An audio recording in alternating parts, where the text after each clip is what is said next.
We're saying we have no confidence in INEC, we have no confidence in the INEC chairman, and INEC chairman must go. We don't want no coronation, we're looking for free and fair, credible elections. That's why we're out here today. Thank you. Okay. Someone must go. They are a bunch of criminals. We must join them together to save democracy. Nigeria is the only country we have. No one is going to allow this. This is our future. We must fight for our future. Tinubu and his government are criminals. And the chairman must go.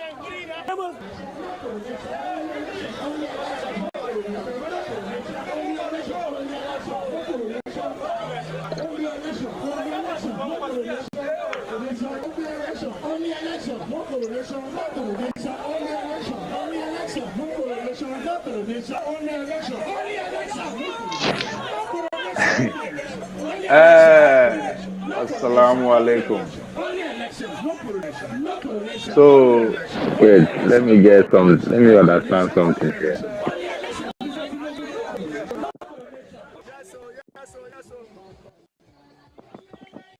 So, Najaman, I don't know, say, na so na they do coronation for Edo, na so na they take coronate about me. See, this is one of the reasons why I know they like join group.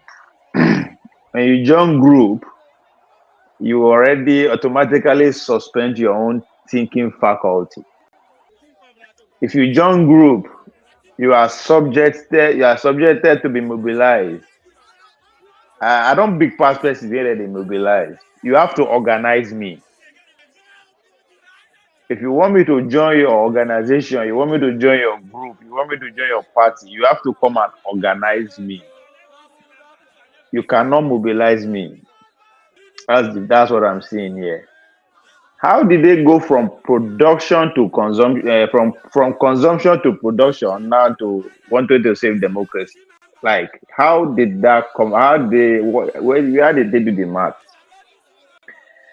I think we have to give Atiku the credit. The guy is a good freaking politician. This is handwork of Atiku. He hardly make noise these days. He move like a snake. But this is ADC is his pet project. So I feel so bad for the young obedience, who don't know how the system works, where they just carry their emotion up and down. Does it make sense?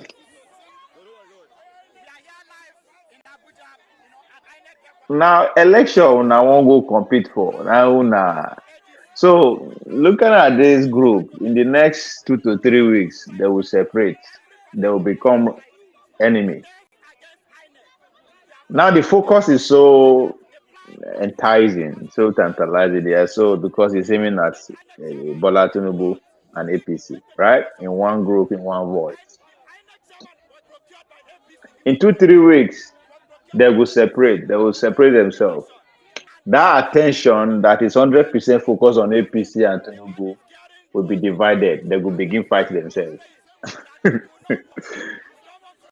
That's why I just feel so bad for the young obedience who don't understand how this game works. All these people where they speak, they shout, they are all just hustling for their own place by the table. So Najama is these people, Mumusha, INEC chairman must go. Okay, who appoint another INEC? How about Benigo appoint him? No, maybe not the political parties will come and appoint the next chairman, I think.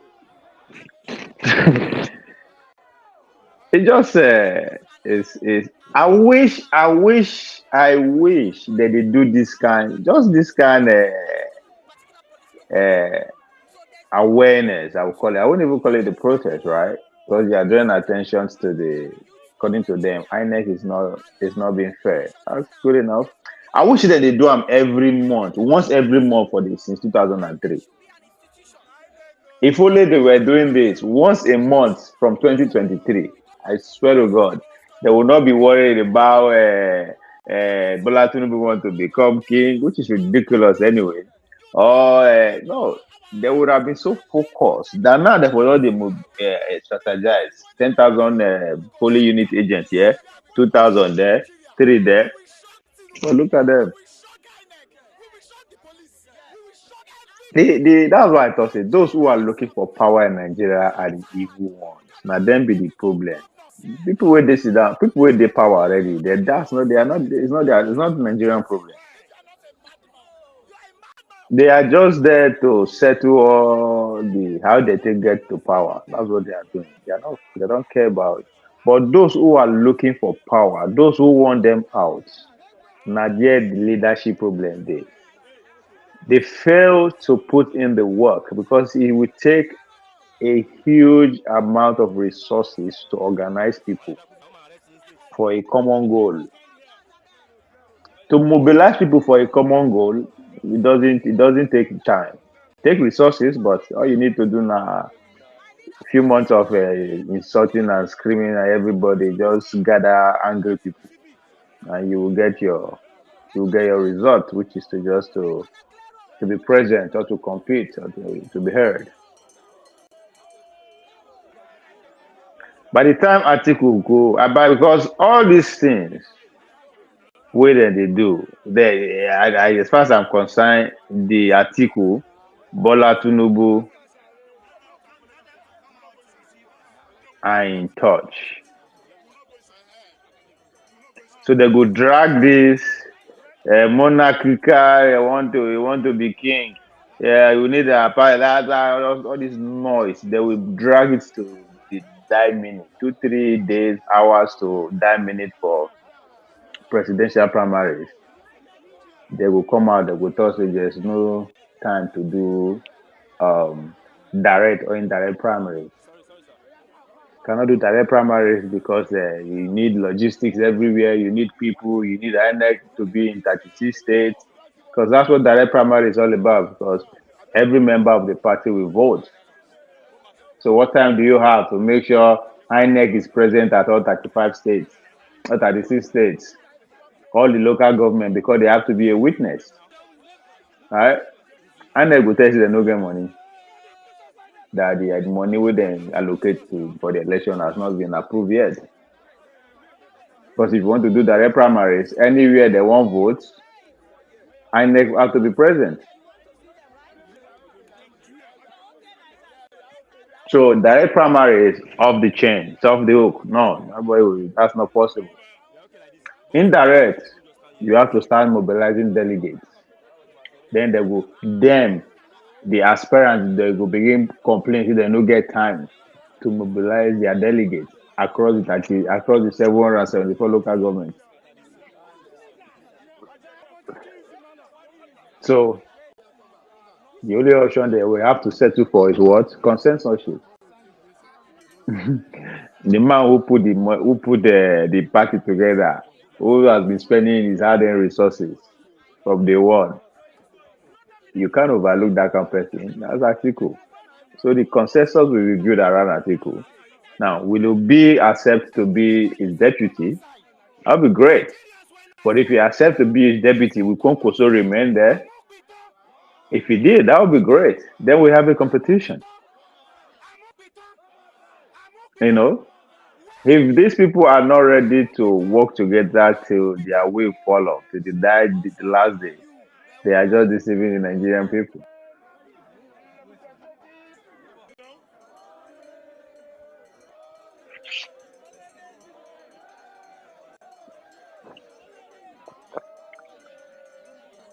So 6 months, I mean, how many months to competition?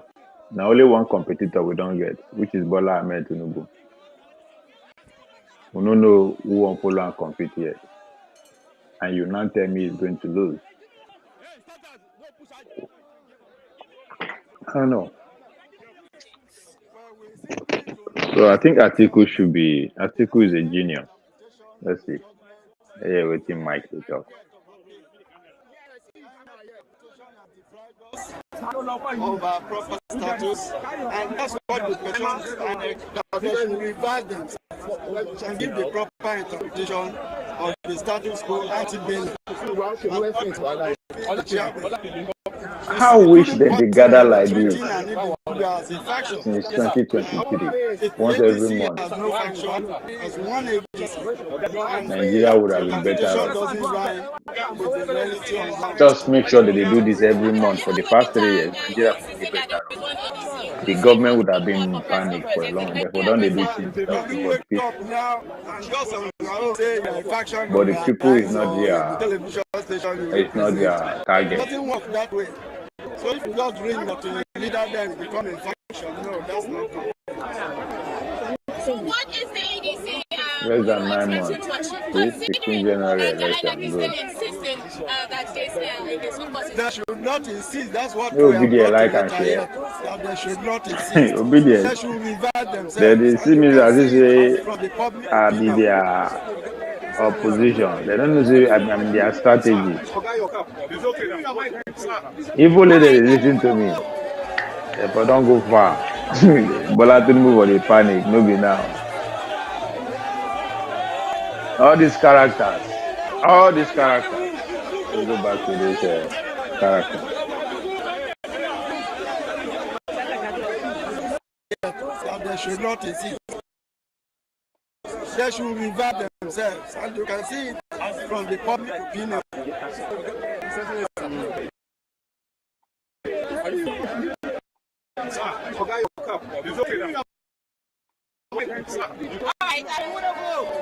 I wish these people they go agree stay together.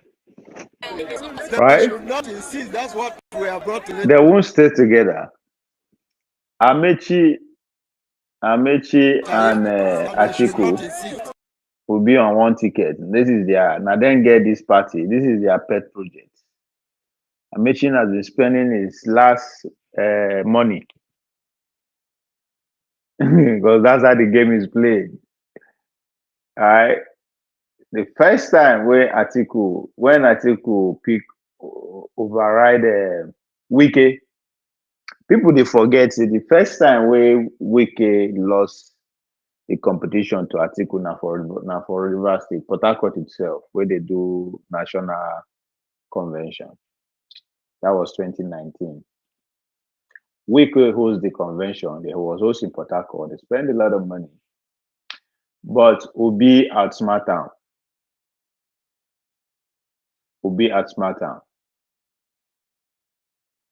Wike formed alliance with Tambawa.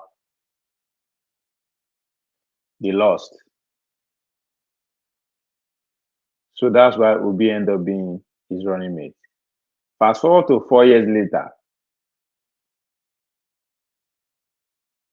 Again, Okowa, the former governor of Delta State, outsmart Wike. He spent a lot of money for that primaries. He was hosting all the 19 state governors day and night, from his private residence to Lagos official residence, from everywhere. They could make news conference at every junction they get. The presidency must come to the south. Now he was the chairman of the Southern Governors Forum. They would do meeting during the day, the presidency to come to the south. In the night, the guy go to spend money for back. I ain't going to be deputy, I ain't to be the vice president. You're advocating the presidency to come to the south, but you are lobbying for vice presidency to another land. Start the game place. There's no now people where they look out from outside and then they get emotion, get that. No, this is pure business. Now we are here again now, coming to 2027. Amechi is playing that role. The role that will be played, spend a lot of money to be Atiku running mate. The role that Okowa play, spend a lot of money to get out. Amechi is doing the same thing. Because Amechi cannot afford not to be relevant. He cannot afford to stay out of primetime news 8 years in a row. The guy go die. So, he'd rather be on the news now as a running mate to Atiku, And again, he will still negotiate his way to be running mate again in 2031. That is the ultimate goal. So this is the brain behind ADC, Atiku and Amechi. Then Arabishola, of course, Mark and the rest of them. These are then be the cabal. Right. Now, I understand why I'm not. It would be very stupid of me to say the Obi and his crew don't understand the game I play. But Obi need them. They need each other to protect themselves from the onslaught of the opposition. Right? Since Bola Tinubu is playing, he's not hiding his card, he's playing it out loud. I must make sure I cripple my competitors, which is allowed. It's a game. You're not breaking any law. So the understanding of that, knowing what the Labour Party went through, some of his lieutenants and all that, the guy had to find a place. That's what formed the relationship between Atiku and Obi. That's what I'm seeing here. It's for protection. You don't know you go attack again, right? So they are sticking together for that reason for as long as it takes. So last, Obi will either settle for Tambawa as his running mate or El-Rufai. Those guys will play that role because they want to be in it. They want to be relevant come 2031 in the scheme of things. Now, I did not mention Konkoso with you because the relationship between Obi and Konkoso is one-way street. You no benefit Konkoso. Obi cannot give Konkoso anything. Konkoso, Obi will benefit from Konkoso now. But when it matters most to Konkoso, which is 2031, Obi cannot help him. There's no guarantee that Obi can give Konkoso 5 million votes come 2031. And I say that because the obedience we are seeing is being put together by people that believe in Obi presidency. They believe in Obi presidency. They believe Obi is electable. So they are ready to spend their money so that if he get elected, they will be rewarded. So the possibility that there will be bankrolling obedient if Obi is not at the top of the ticket, come 2031 is 0. So if it's at the top of the ticket, means Konkoso chance is gone. So that is how you have to put this math together.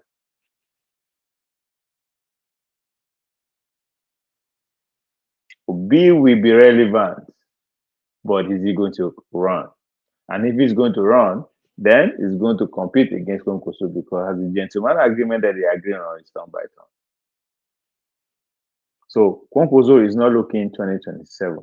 Konkoso is looking at 2031. What can these people give me?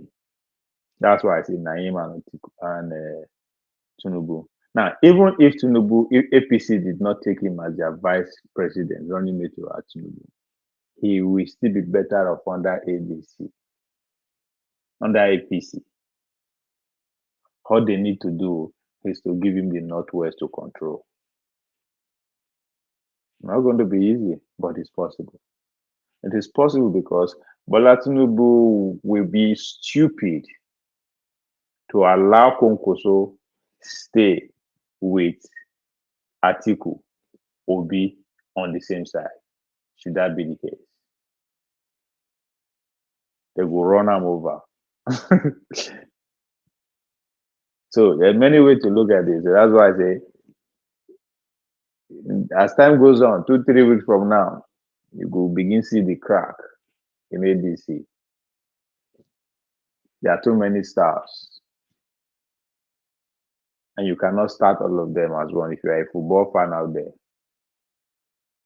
When you have up to 5 strikers, you are only allowed to play 2 or 3 of them at most.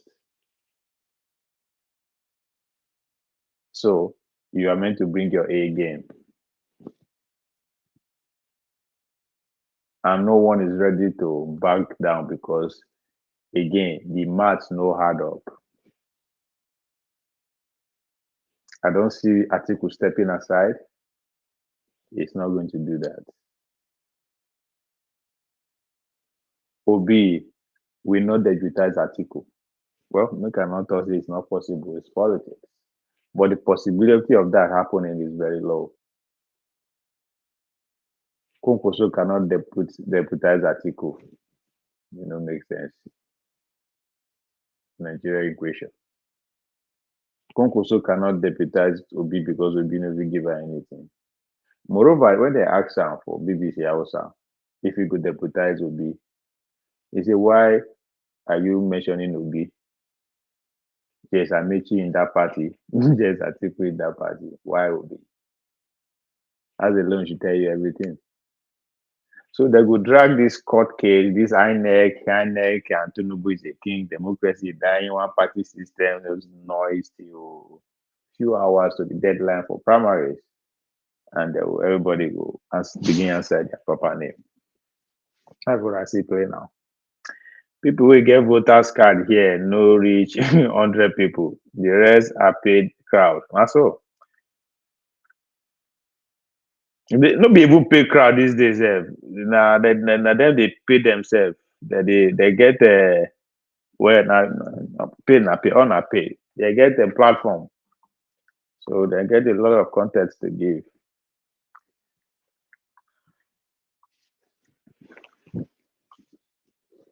So if only they were doing this once a month for the past 3 years, I swear to God, the whole world will be on their side.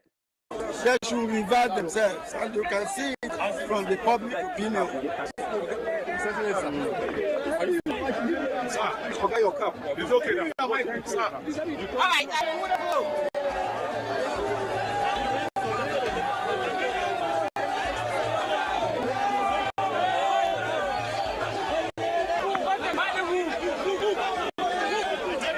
And my problem with crowd is that that's why I say once you join group, you suspend your way of reasoning.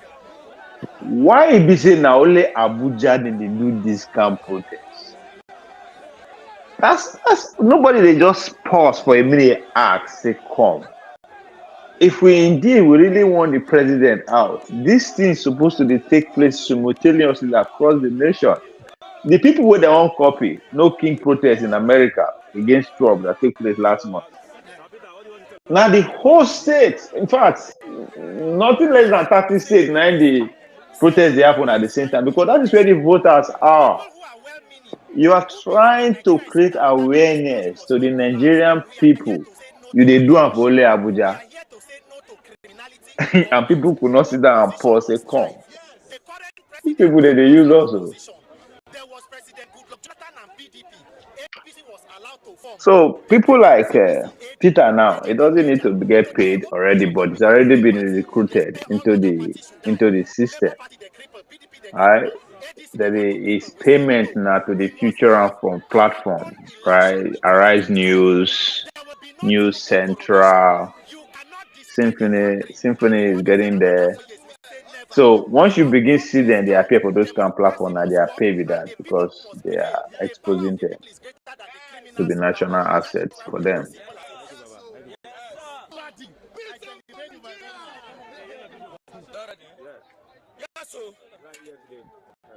Yes, so I still remember myself. Flag boy, okay, you talk, you die. You don't talk, you die. All that, not that. You understand? Insecurity, they kill us every day. Hunger, they kill us every day.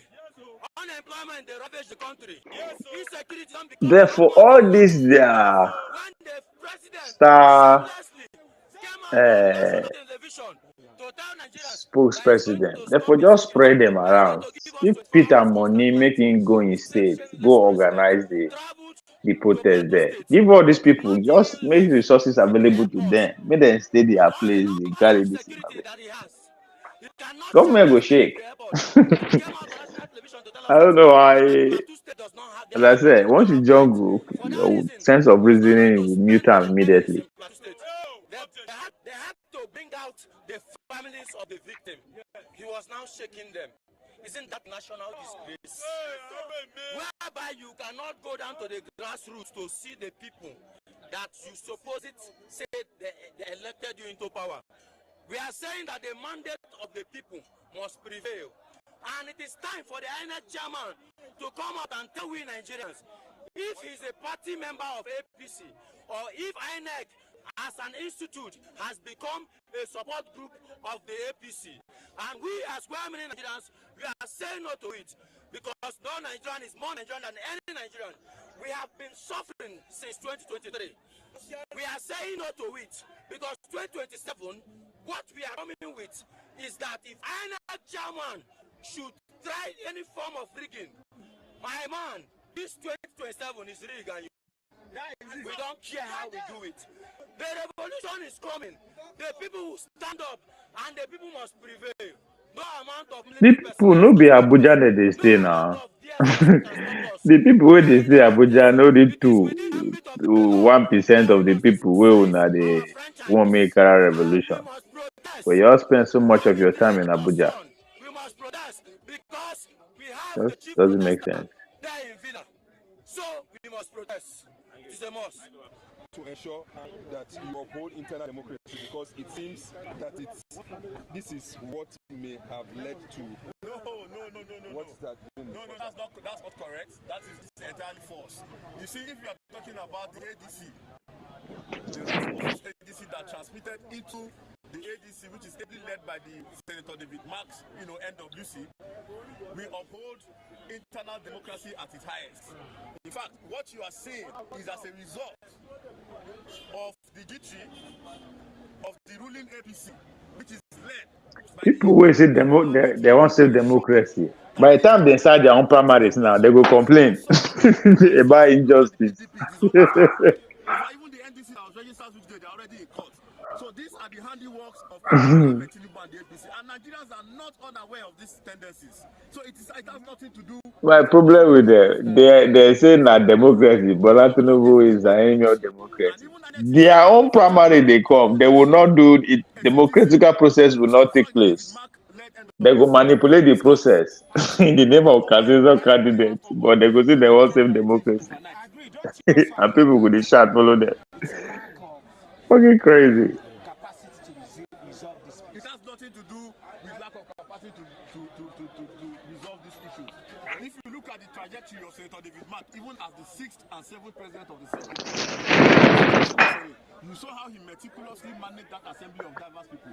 But what we have today is a situation where the government, And David Magna they praise like this. I meticulously. to ensure that they hold down opposition parties so that they can be correlated into power. And then it is not everybody that has the power or the abilities to resist some of these issues. Most of them are being carried away or swayed by the monetary gains or the material gains that comes with all of these things. Showore go soon come after them. They are just minute. By the time Showore go start, Prince Adewale go start. they go soon scatter anyway.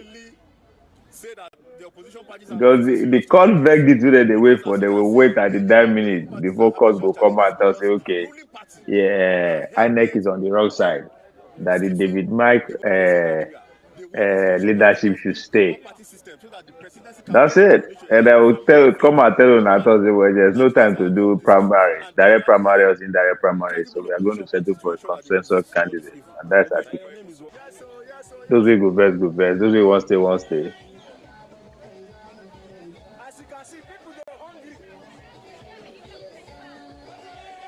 Who was to just say container party to these people?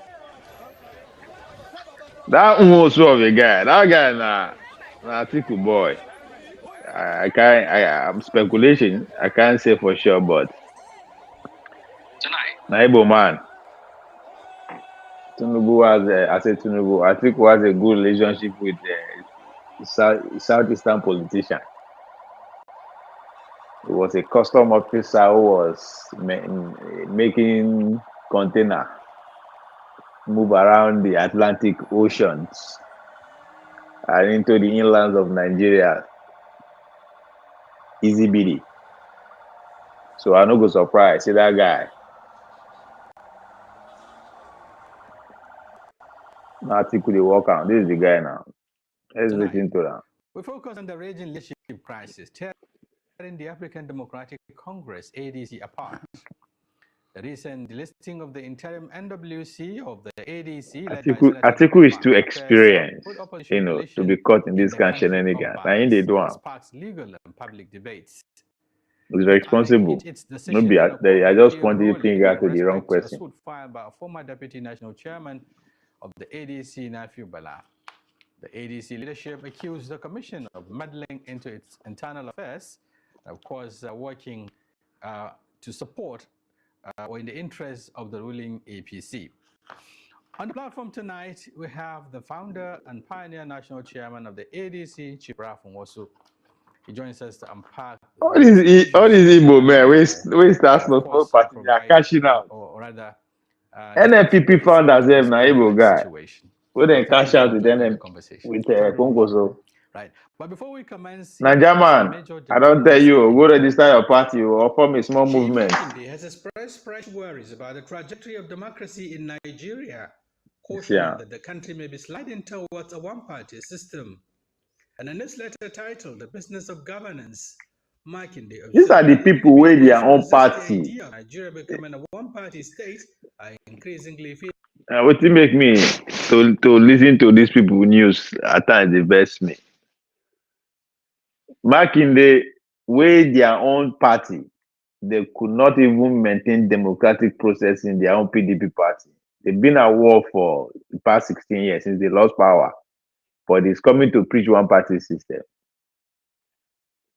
Criticizing the opposition party, they are trying to form party system. The party we will not get, the mothership of democracy in Nigeria, you guys could not maintain the democratic process within, but you are coming to address the nation how the APC is striding the implementation to one party system.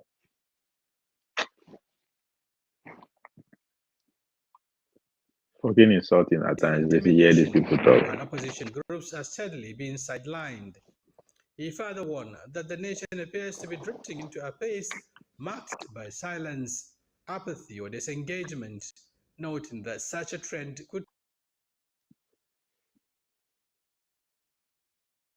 The all political party in Nigeria all belong to Igbos, except from AAC. Surely. No, no.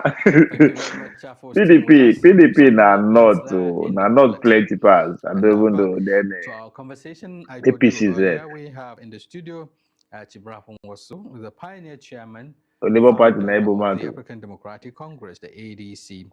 Once again, thanks for joining the conversation. Thank you very much. Nigerian youth don't even know what they want. Imagine you praising people like David Mark. Not be their fault now.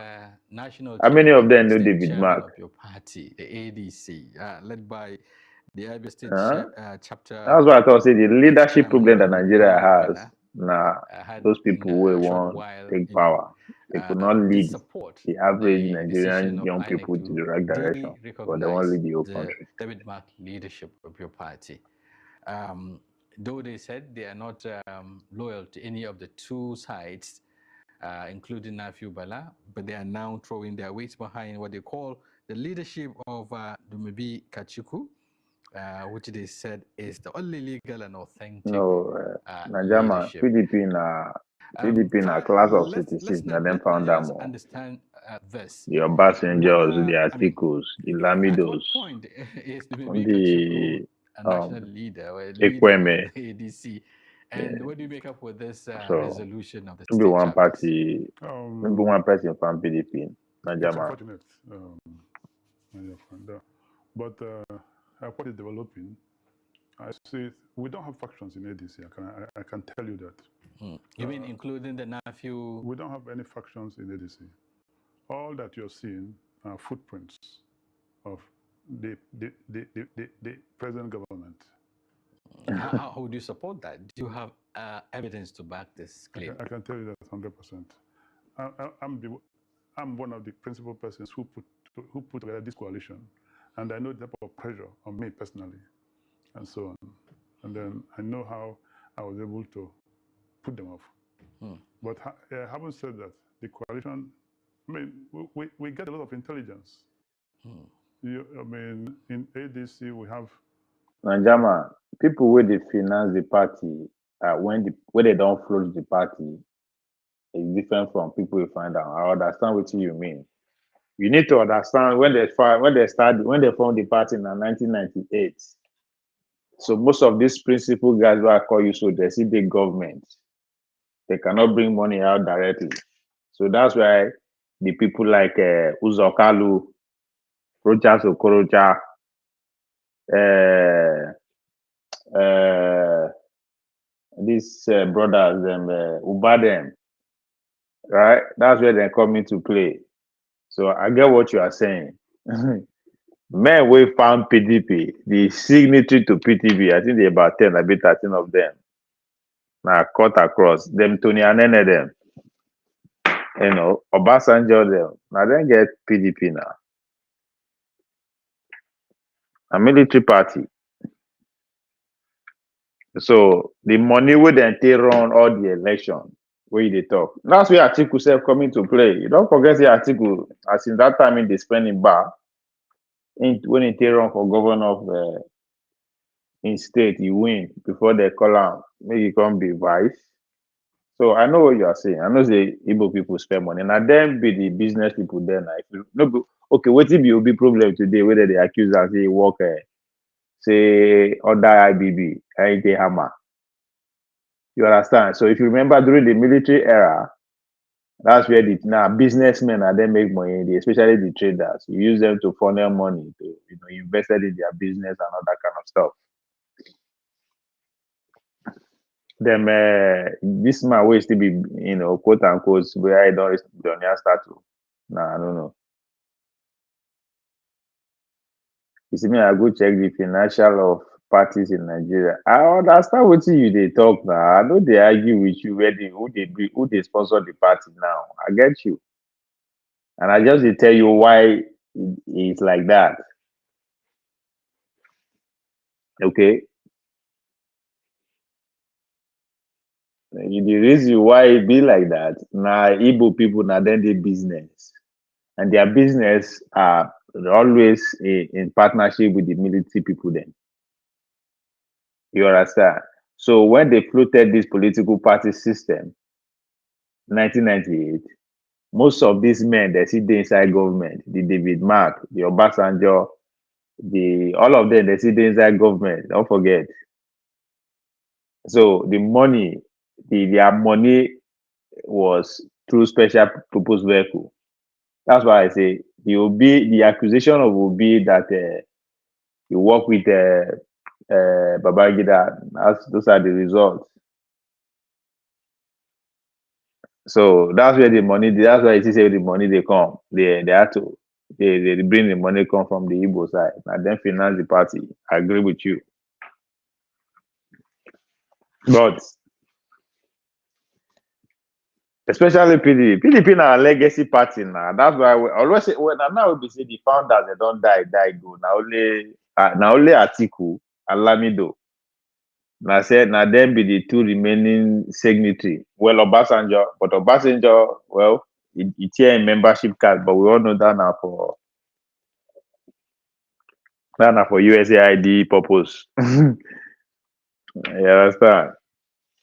So those are the people who are see. That's why they praise Wiki. And this is called this is Wiki. Wiki pursue I think will come up for in your own party. Where you use and build and the money build. So especially again, Najama, I know even when the party don't form, don't the government, right? Now see the businessmen, see they bring money, right? The politician they take the money through them. Right, that's why Rocha Okorocha.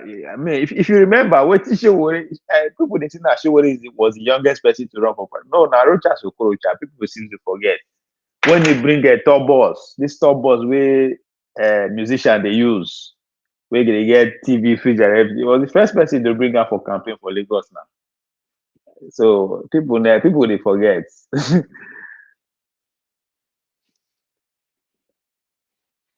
And that's why, if you remember, that's why the PDP was heavily towards the north, the southeast people. And then dominate PDP now. Now only say that the number one seat they no get. So they were very influential too. Now as they lost PDP, now they lost out of the. Now it becomes so obvious, hey man. These people, they're far from power. You understand? They so much dominate PDP government that these ideas, North Southeast are marginalized. Ah, it's not a thing. It's not a thing at all because they were everywhere. Ministry now only the presidency they don't get fat. Senate was dominated by them. Obasanjo was fighting every one of them at that time too. So, and one can argue that the marginalization that seems to be obvious today, or that looks as if the Southeast are marginal in terms of Nigerian appointment political landscape, is due to the fact that they invested so much heavily on PDP. They pull all their weight in PDP. So when PDP was defeated, of course, they follow them go like that. And if you now forming APC self, now very few political heavyweight from southeast join the APC formation, and those guys no be money guys. Now political career guy, the likes of Ogbonaya, who passed as the Minister of Science and Technology, under Buhari. So now people like that, then the Richard Okorocha, characters who are not really, who are political jobbers, so to say, who are political career, even though they are known to be businessmen and women, but they take on to the political career fully. Uzo Okalu, for instance, right?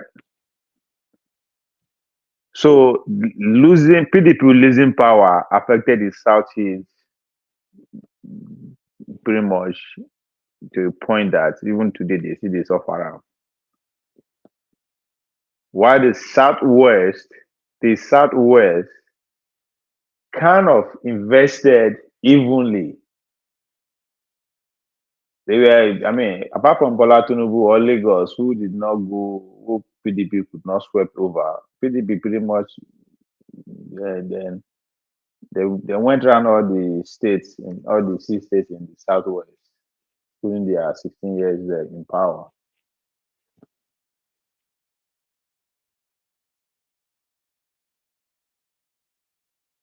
Even Southwest too, and South too, right? We invested so much in PDP, we benefited too, right? Thanks to Tony Anene. Even benefit when anytime I go people talk say anytime people hear me talk say the people are not being marginalized and they really suffer when it comes to Nigeria equation. They go they say I don't know which thing I talk about. When I say such thing, I'm not talking about development. No. Tony Anene was the minister of roads and works. If we tie even beneath Lagos road, not talk of new road. That's not what I'm saying. But I'm talking about the political offices, the political structure, the political mega, then whether they share. Edo State is always at the center of it all, regardless of how much we did. So the political men that the Edo State have been producing, they are always at the center of it. From the days of Tony Inauro to now, will be Oshomole. There was no time that there is no an Edo voice at the table, even if it's not a key principle holder. Even during military days, we had the man from Fuga as the vice president, Ahigbe. So we've always politically we are always there. Now, one can argue that physically we know Siam in terms of physical development, and that's the story of every state in Nigeria. When they share 30% derivation across the oil producing states, we are part of it. Even up to today, some people still don't believe that in those states they produce oil. That's how little we contribute to that post, but we are still there.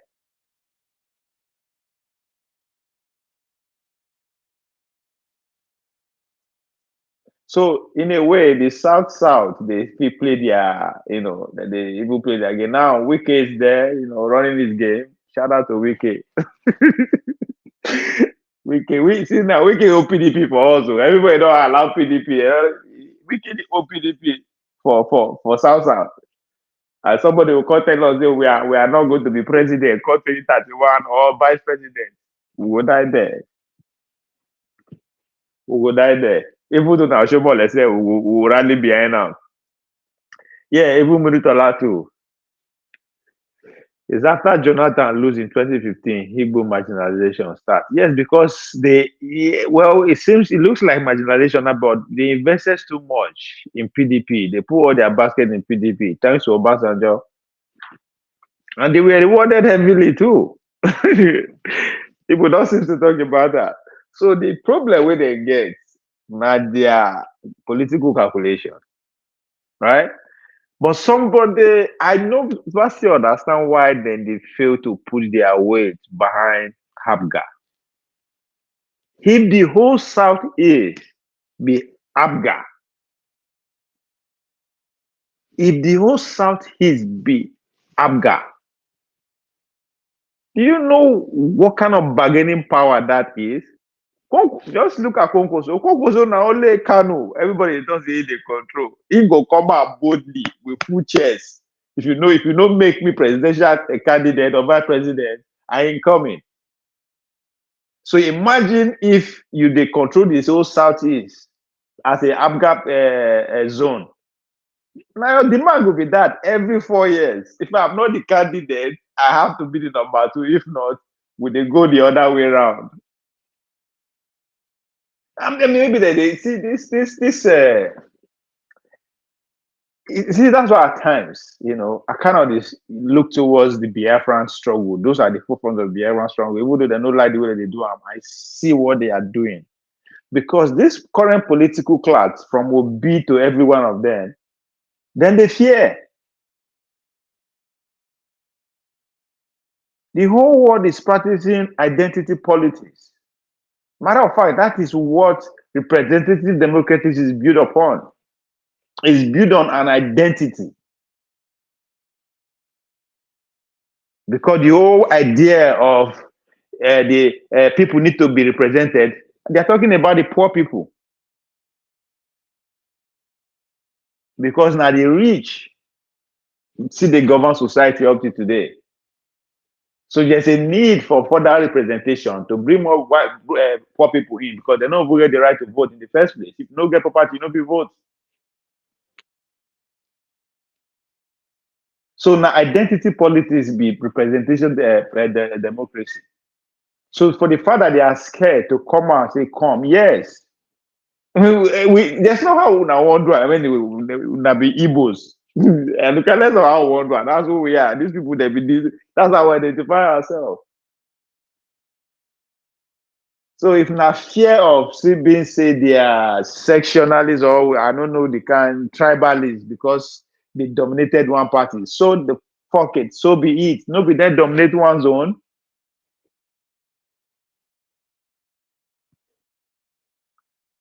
So the point I'm trying to make here is that power is all about negotiation. You negotiate first, then before you go and persuade the people. Or in some cases, you put fear in their ass. Fear is the hardest currency. Fear sells anytime, any day. Now fear make them they protest for streets. no be persuasion, coercion. So you bargain in politics, you negotiate. That's what that when Tinubu was saying, local. That's a negotiating language. Those way they talk to understand. When he go London, go talk say power is not served at Alaka. Go grab it, run away. Those are negotiative language.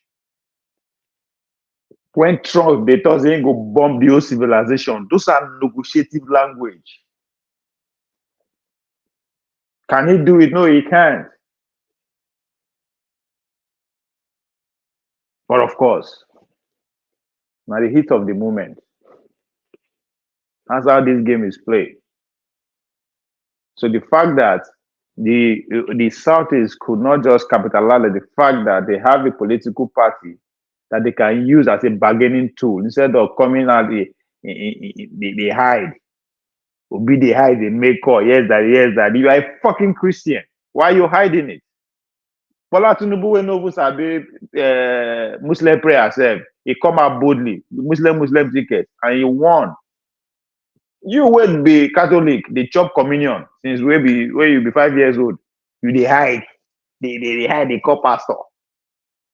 I mean, it doesn't make sense to me.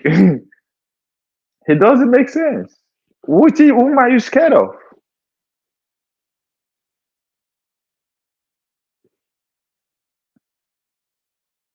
So now it's the kind of politics or democracy that we practice based on identity. So run with it. And he had them so Trump make an acceptance by force. They bomb the country because in the name of Christian. He they hide to campaign openly as a Christian. Guess what? The terrorists help him to bring it to the sphere today. The country is divided along that line. Wait till they hide. Why are you hiding it? That's your fucking faith.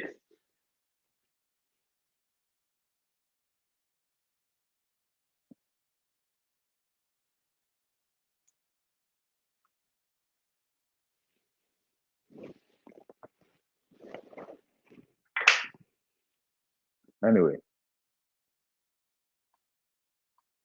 The former vice president, we have senators, we have former governors, we have a lot of retired police top ranks. We have a lot of retired military top ranks. We have named them. They are in ADC. So they're providing you with the necessary intelligence. Sure, and our intelligence committee is top of it's top notch. Top notch. So we have information, and so we know everything that's happening, and we are prepared to deal with it. And by the grace of God, we have a disciplined leader in the person of David Mark. You know, at times when certain decisions were made, you will say, "Oh, a lot of it's just like." When we finish the formation. So see now, as the founder and the man is still hanging on to the leadership of David Mark, what does that tell you people? That this is just a game. They are just buying time. Few hours to the deadline of primaries, a few days, few weeks, the court will come and say yes, that the right leadership of ADC is David Mark. That INEC was wrong. And guess what? These people, they will come out, begin celebrate. Hey, we have won. You haven't won anything. That has been the plan all along. The only thing you have succeeded in doing is to waste time. The time that you are supposed to focus and strategize and begin calculate how many polling unit agent do you need here?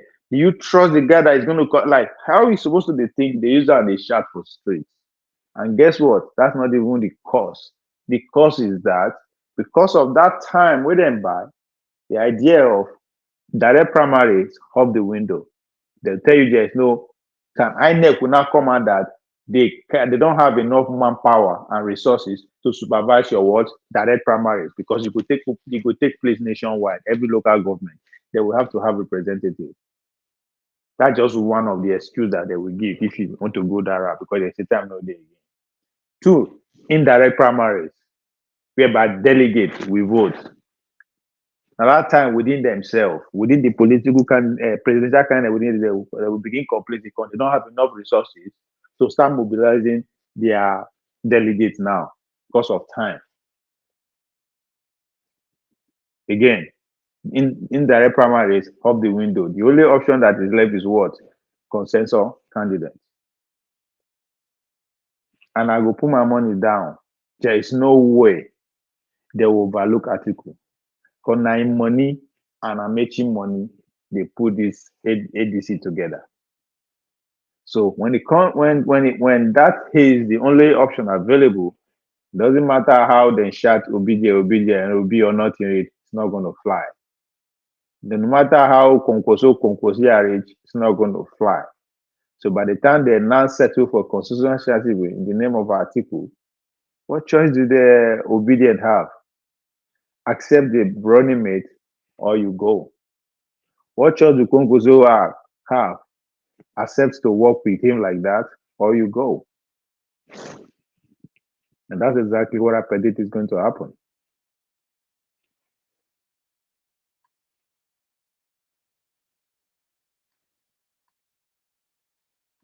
David Mack and the Regulator were presented to be chairman and secretary. Some younger people said, oh, why? They are too old. We need those younger persons. And so these persons will not be able to handle the pressure of now. They won't also, they don't also have the connection because we know that this thing is going to, we know more than 8 months ago, more than a year ago, we know that this thing will be this way. And we are prepared for it. Yeah, but yes. And the leadership they are providing is helping us to navigate all the way. Forget the number one, Dube Bikachukwu came to ADC to run for the presidency. Somehow, some people used him, and he was able to win the primaries. And since he won the primary, he started to do the job they planted him in ADC to do. But maybe 2023 is gone. Being presidential candidate is not a lifetime ticket. You wasted that ticket for us. Let us alone. And it's the same party chairman that he took to try to cause us havoc in 2023. That's the same chairman. He has been able to mobilize money to go and get. You know, before he now said to go and push them, before then, he had equally gone to court. And about a month ago, the court threw away his suit and so on. Then we decided we want to do Congress. David Mack was magnanimous. He said, okay, all of the state chairmen that were there, let them stay to the end so that let there be Congress. If they win, if they win pre-Congress, they come back. If they don't win, they go. Article 9 use Kachuku now. Okay. That was so not. This is time for Congress. Possibly some of them who are not popular on ground are now coming together to maybe has shown them, oh, we have resources now because it's flying. I don't know if you are aware of the anti-coalition budget. I'm not aware. Oh. Where is it? Where is it domiciled? There is an anti-coalition budget. It is domiciled with the operatives of APC. Who are these operatives? You go and ask the people who collapsed all the state houses, all the PDP state governors, all the state governor from Kano, the people who went there to collapse them, and so on. Even there is a specific budget set aside for this destruction. Actually, I'm surprised. I think you're pulling my leg, but no, really. Frankly, yes. Frankly, that is correct. You meet the there are some good people still in APC, and they are relating with us. They are not happy of what is happening now. Tinubu and if a few of the persons in government are the people who are playing the script. But coming back to what you said earlier, you did mention that you've anticipated, this challenge coming. Yes. More than 8 months ago. And but why did you fail to do the needful? Many you say. We'll come back to the state chairman, that are now backing INEC's decision. You said you are aware of the fact that they are, they have certain allegiance to someone, and you know why they were in the party, but yet you allow them to continue to exist. Isn't that a failure on your own part, and they are being used now against you? Are you talking about the state chairman? Yes, those that are, or just all that has happened. We know things will happen, but we didn't know that a government that preached democracy can go overboard. We made sure in the process that everything we did was clearly well done, followed due processes, followed constitution, followed everything, and that's the best way you can go about it. But if the government decides to collapse all institutions of government, all agencies of government, because they don't want an opposition party to exist, then that's a different ballgame, which we also have a solution to. But it's not everything. When you see a political party is having internal problem and they are pointing finger to an outsider, right? Just understand that they know what they are doing. It's either they are in bed with that outsider or they are buying time. In this case, it could be possible. All right? They are accusing ADC. Now, him be the party chairman. He started by saying, yes, APC, they finance people within the party. Right? Isn't the right thing to do is actually to expose those individuals and let the public court or the membership of the party take care of them, rather than keep saying, now the opposition party, now the opposition party. The opposition party are doing what they are supposed to do. I don't think they are breaking any law. It's a game. If they are breaking any law, you take it up in court. But they are doing what they are supposed to do in order to stay ahead. So this is the party chairman. If you clearly agree that there are individuals within the party who are agents who are being used, even went ahead to measure the former presidential candidate of the party, Kachuku, then why are you keep saying that APC is the problem? Right? This is exactly those one where they talk, say, they blame the West for our problem, where the problem is right within us. It's crazy. Put on the table. Since this, we have it, and that's why they know that whatever they're doing will futile. Because can they stop ADC? ADC has become a Nigerian project. You can't stop Nigeria. Well, let's look at with ADC and Nigeria. It's not Lagos. You know, one man can seize the politics of Lagos, put all the Lagos elites in his pocket, and so. But you can't do that with Nigeria, and that's one thing. These operatives working with Mr. President don't know. You can't do that. I have a question, Okom. Nigerian man. This one a village boy movement. Is it an obedient, empowered movement? I've been an ADC movement. I've never really paid attention to them because there's no need of you. It's like they don't get their own program. They follow APC program. So I don't really take them serious. So it just occurred to me now, seeing the protesters The protesters, let me go back so buttress this point I want to make. The protesters, they were Save Democracy, right? Operation Save Democracy. But their shirts na obedient t-shirts. Obedient logo be that t-shirt, if I'm not mistaken.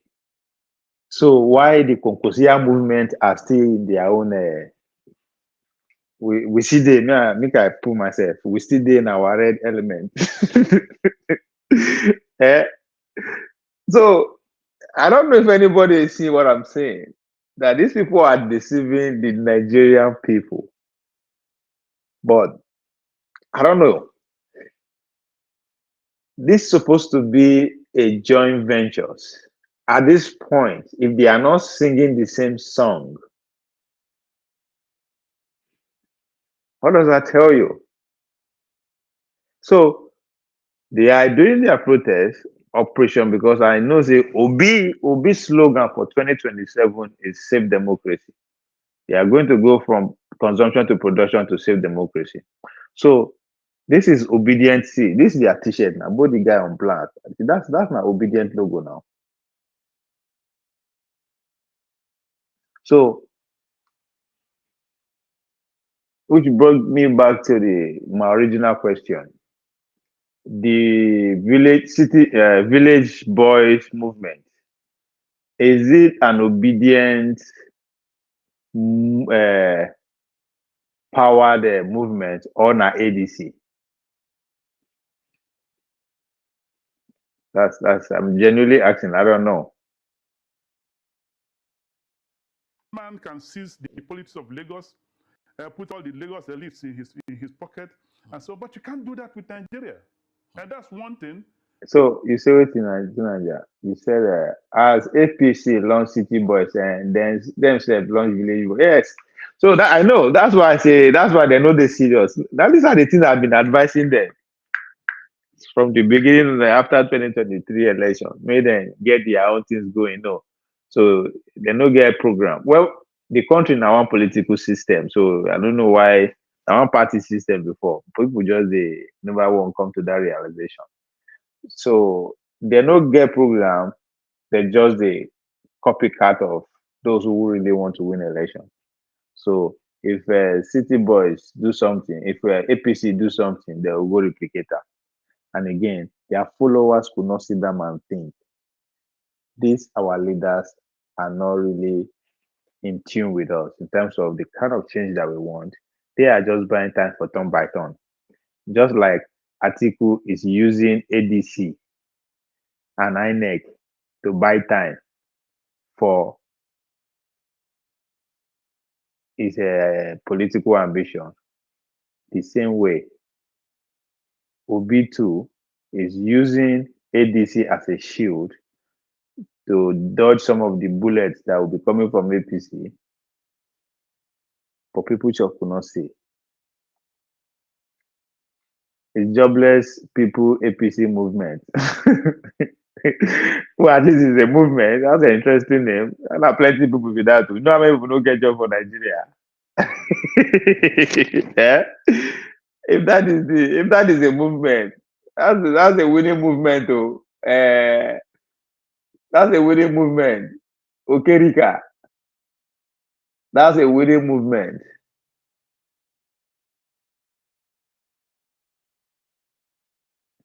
Jobless people movement. That's a fucking. I'm not sure. I don't think there's any other movement that will topple that one. If any movement can come up like that, just take out that APC. They now obedient, of course, but the movement no carry crowd. Of course, now now photocopy that they do now is not original. If to say that listen to people like me, when I was confronting the likes of Kenneth Okuko, well, I'm not surprised now Kenneth Okuko no did it, but even my sister Aisha, me just start Obi because what Obi achieved is new, and we have young people, Gen Z, who are hungry. who are jobless. How much will it just take for you to organize them? How much? How much will it cost to organize 10,000 obedience all year round, 4 years straight? How much?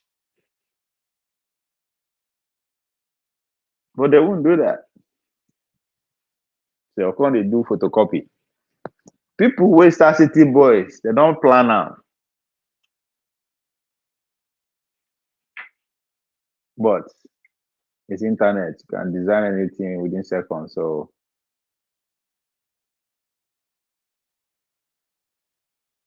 for content creation, Abi. What are they winning? It's for social media view and likes. Well, at least one or two person go hammer from that one be that now. Because it just I don't know. That's why I think that's why when people they ask me why you know John one movement, I cannot be mobilized. Alright? People will I rather go collect money, vote for person. Come at the same. If you really want me, if you really care, if you really believe in what I believe, come and organize me. Organizing me will not cost you any penny, but it is going to cost you time because you have to convince me not to follow you, but to see the goal from your point of view. It will take you time. You have to be reminding me because I have to be sold. To mobilize me, you can just come every 6 months, 1 year, 2 weeks, or few hours to the election. Now the same thing.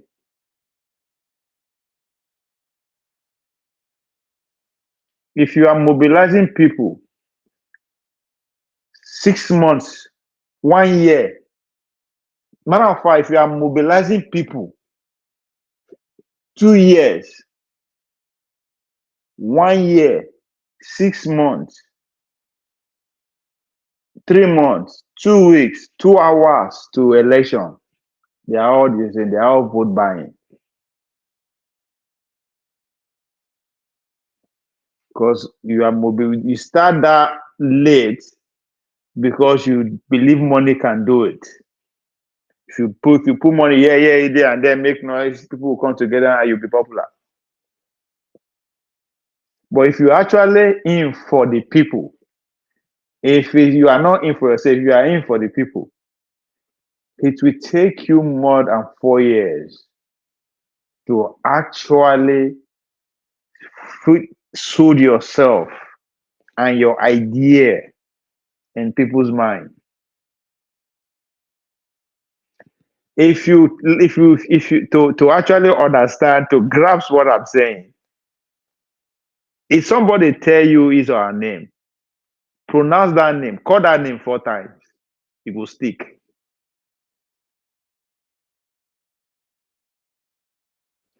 If you won't remember anything, pronounce them 4 times, call that name to yourself 4 times, internally or loud. The probability of you forgetting instantly is pretty much 0. You no go forget, you will stay. That's also how muscle memory works. That's why if you go start to carry weight now, 1, 2, 3, 4 days, your body go dey pain you if you stop. If you do 1 day, you no go again, you will feel pain after 3 days. If you do 2 days, you know that when you activate your muscle, you have to keep going. It will take like 4 days before your memory, it will remember your memory, it will just stick to your muscle memory. That pain no go there again until you move to the next level. Even gym, if you dey inside gym, they repeat program, right? If you do it 4 days, the same program 4 days in a row, your muscle will accumulate to it. So that's your point. That's why the Olympic cycle is 4 years for a reason. Nobody they come within the Olympic year say won't come when Olympic goal. It know they happen. So what I expected from the obedient movement after 2023, when Obi don't establish his integrity, his character, his name, he has become a brand. I expected the obedience to run away with it, not just creating content on the internet, but actually have real boots on the ground in all the 774 local government. At least have an office, have 2-3 people. At least if you carry phone, call any local government, forget villages first. There should be an obedient contact office, not be say person or an office. That if I go to my local government, I will have somebody that will educate me on what obedience stand for, or what OB stand for. That structure.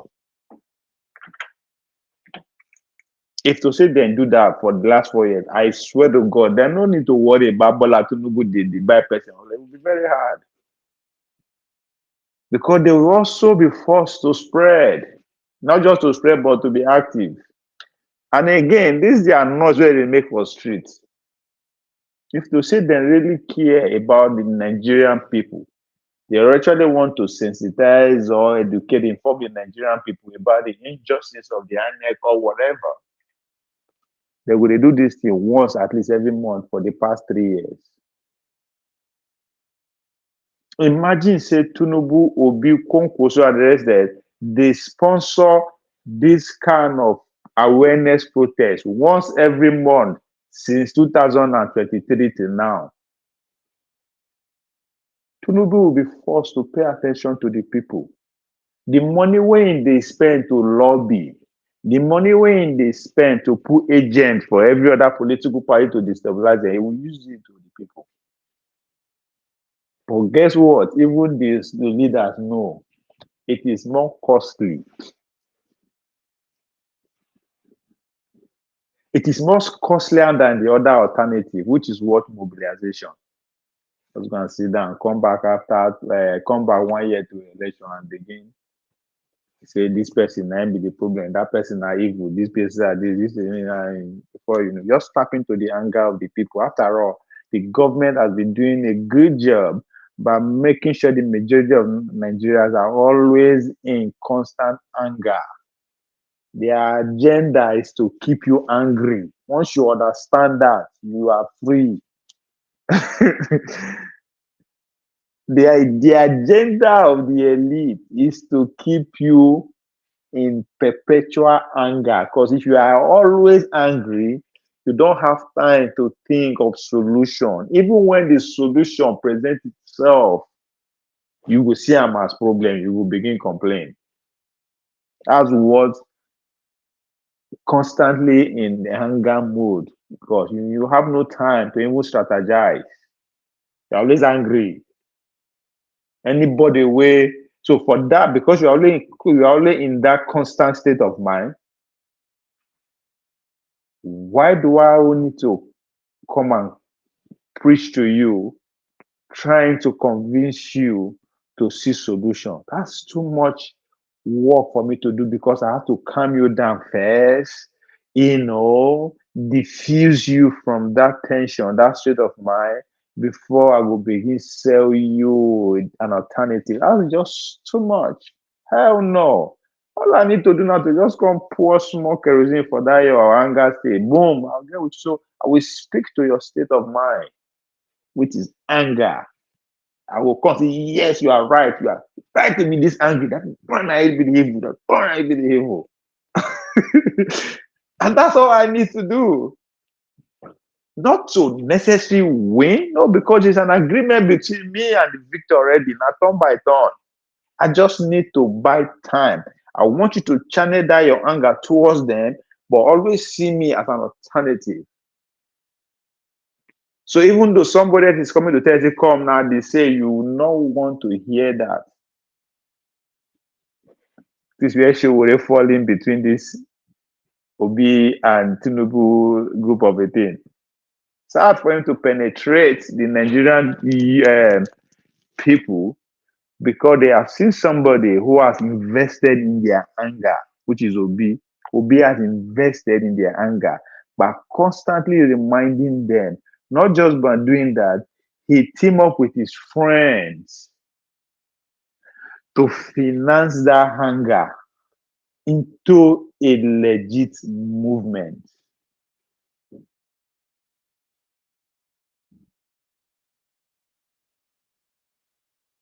So people who do not know better, they will now see the whole Nigerian as that anytime vote did not go their way, then Nigerians, now then they stupid.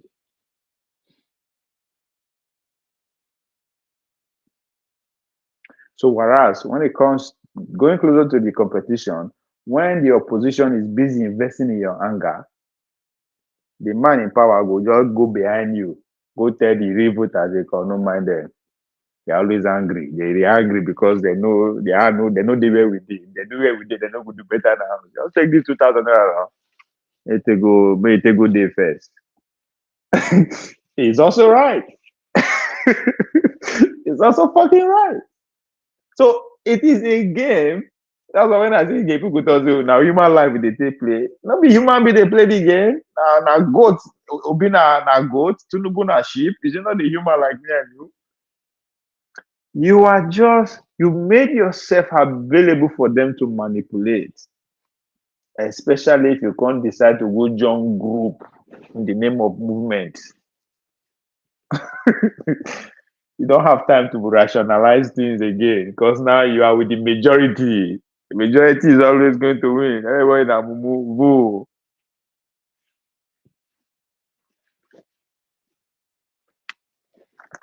So from 2023, when Bola Tinubu was declared as the winner of the election, both the Tinubu government and the opposition, they've succeeded in achieving one goal: keep you in constant hunger.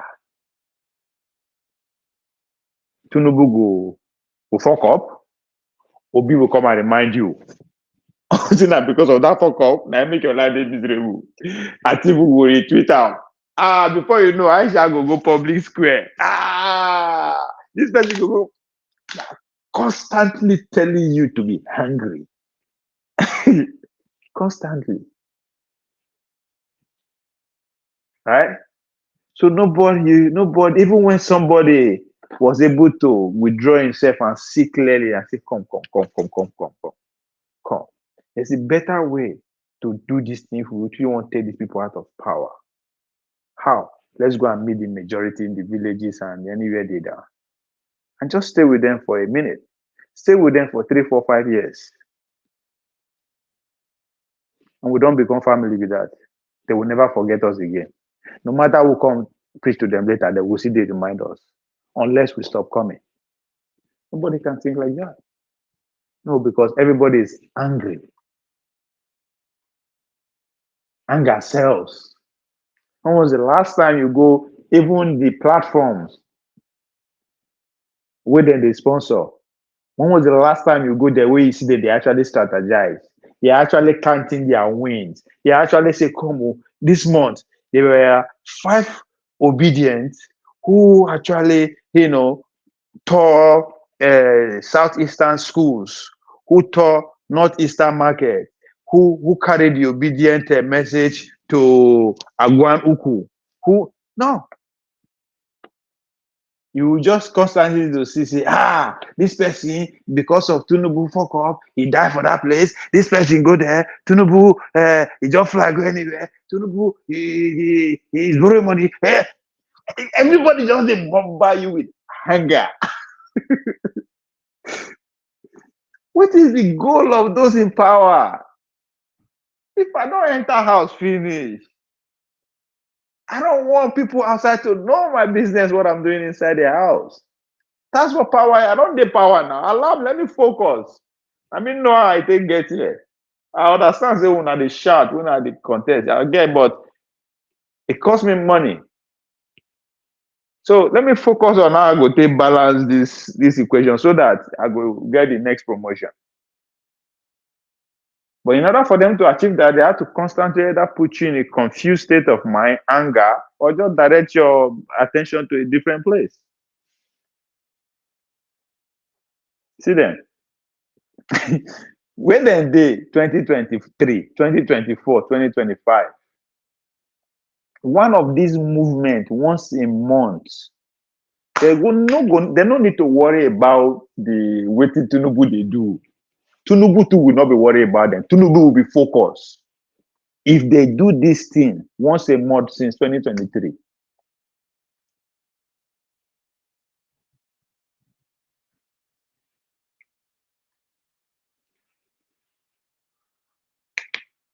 obedient and trying to at least insult and threaten people online. Yeah, that's what constantly being in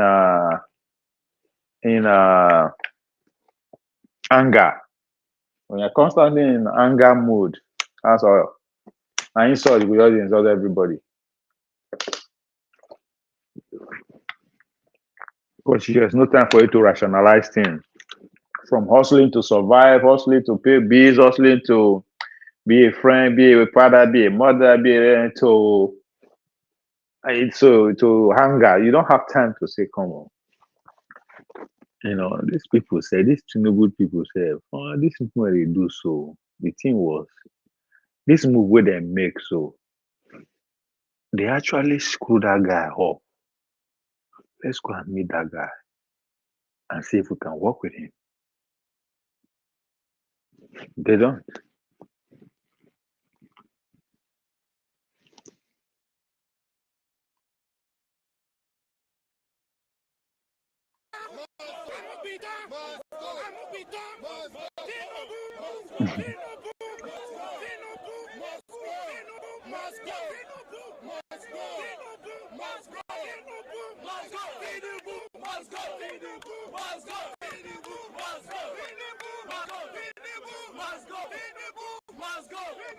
You are listening to. Let's continue with that news. Oh shit. Yeah. So another These thing. operatives working with Mr. President don't know. You can't do that with Nigeria. Nigeria is a lot more sophisticated. Another problem I see with the obedient movement is why I say the obedient, they know they sit down, sit down, think. And one of the see the disadvantage of belonging to a group is how did they go from consumption to production to trying to save democracy? It's something that I don't understand. These are the same people. In the next couple of weeks, they will destroy what they are advocating for in their own party. They will not allow democracy to carry its course, to play out in their own ADC party. It's going to happen. And guess what? Obedient will reinforce that not just that Tinubu is not being a Democrat, is trying to destroy that political party. Even Atiku, who is also wanting to be in that office, because when they split, Atiku will become enemy, the attention will be split, so they will face them, they will face themselves. So they will say to Nigerians should not vote for ADC because what? They lack democratic principle. You see where the obedience planner, those who are planning the OB presidents, who are in charge of planning is the strategists, right? Obedience, because I don't they talk on since last year. This idea that democracy, Tinubu has key democracy and it needs to be safe, doesn't make sense to me. Because Tinubu did not kill democracy single-handedly. All of them, now they kill them together. But the fact that they say they want to save it, they abandon consumption to production. Even though I question that angle, but it's still what Nigerian young people should have in their mind, that we as Black people, we also can produce things. Not just that, there's a need for us to start producing things. Because I even fought the obedience that they could not actually sell that uh, that motto well, that idea of consumption to production. They failed by just selling it, the idea. They don't, I think it's not something they sit and actually work on it. They just find it comes very fancy and it's sellable and all that. It's okay, just run away with it. So now they want to save democracy. By the time, so they have successfully established that Bola Tinubu is trying to destroy other political parties by using INEC. I think that message has been well presented to their followers, and I think they chop up. I agree, sold. Now, going forward, the ADC as a political umbrella that house all of them in order to protect themselves from, again, the Tinubu ambush. That's what this coalition is about.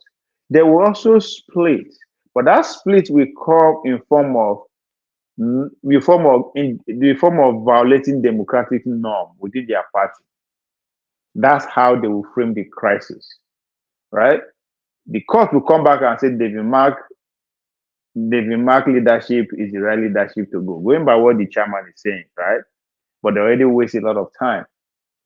They will now say, okay, there's no time to do primaries, direct and indirect. So let's do consensus. The obedience, we see that as a foul play, as not the democratic norms. It's not the good democratic process. The article and go of the ADC are not democratic. They are trying to adjust the political process of the democratic process of the political party. That will turn to something that is not reconcilable. They'll break off. Again, it will reinforce that message that what democracy need to be saved. Now, this time around, it's not just need to be saved from Tinubu hand.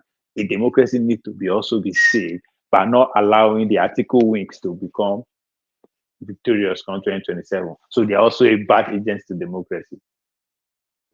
Of course, the young people will agree because he played out. Tinubu destroy Labour Party. Tinubu want to destroy obedient movement. Tinubu try to use INEC to destroy ADC, did not succeed. But guess what? Article destroyed it. Just like the way he destroyed the political process, the democratic process in a PDP. Right? So as far as concerned, Article 9, he destroyed the democratic process in a PDP by not allowing it to go to the South, even though what happened was actually a democratic process. But who cares? It's now an enemy. So it has to be destroyed with that rhetoric. So how far will democracy need to be saved? We carry the obedience this time around is what I don't know. Consumption to production gave them 6 million. Will democracy is dying do better?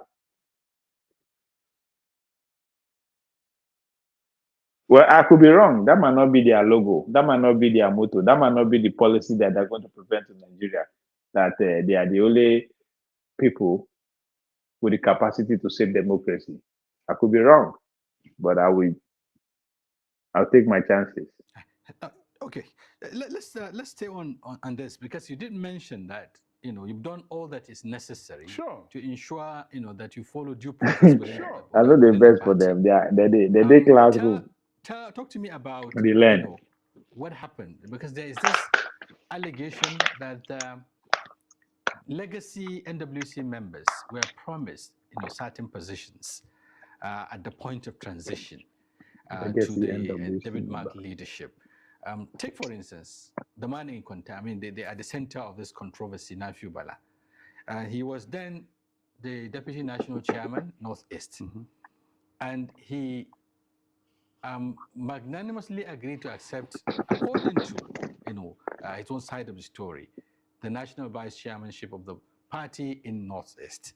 But that was not done. Instead, that position was ceded, if you like, or taken to a former SGF, Babachir David Lawal. How true is this claim? Thank you very much.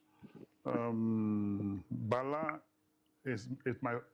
I don't want to say he was my friend. He's still my good friend. He's my good friend. When we are midwifing this process of the coalition, he worked very hard. But then each time I see them that say they don't have any position, I say, me, who has been there since the formation, who spent all my resources building this party, which one do I have? I say I want to be a floor member. For you to lead by example, it's not about what you have. We have to rescue the country. So you will expect that people who are involved in this should have some, it's missionaries that build the country. It's not high stake politicians. Most of the developed countries in the world, if it had been about politics, they wouldn't have developed. But people who developed them, we had missionary spirit. They have the zeal of missionaries to work. Yeah, but when I started working with Baland, I was asking him to handle this, handle that, and so on. And he showed that kind of spirit. As a matter of fact, one or two of the times when people like El Rufai would say, oh, it has to be ADC.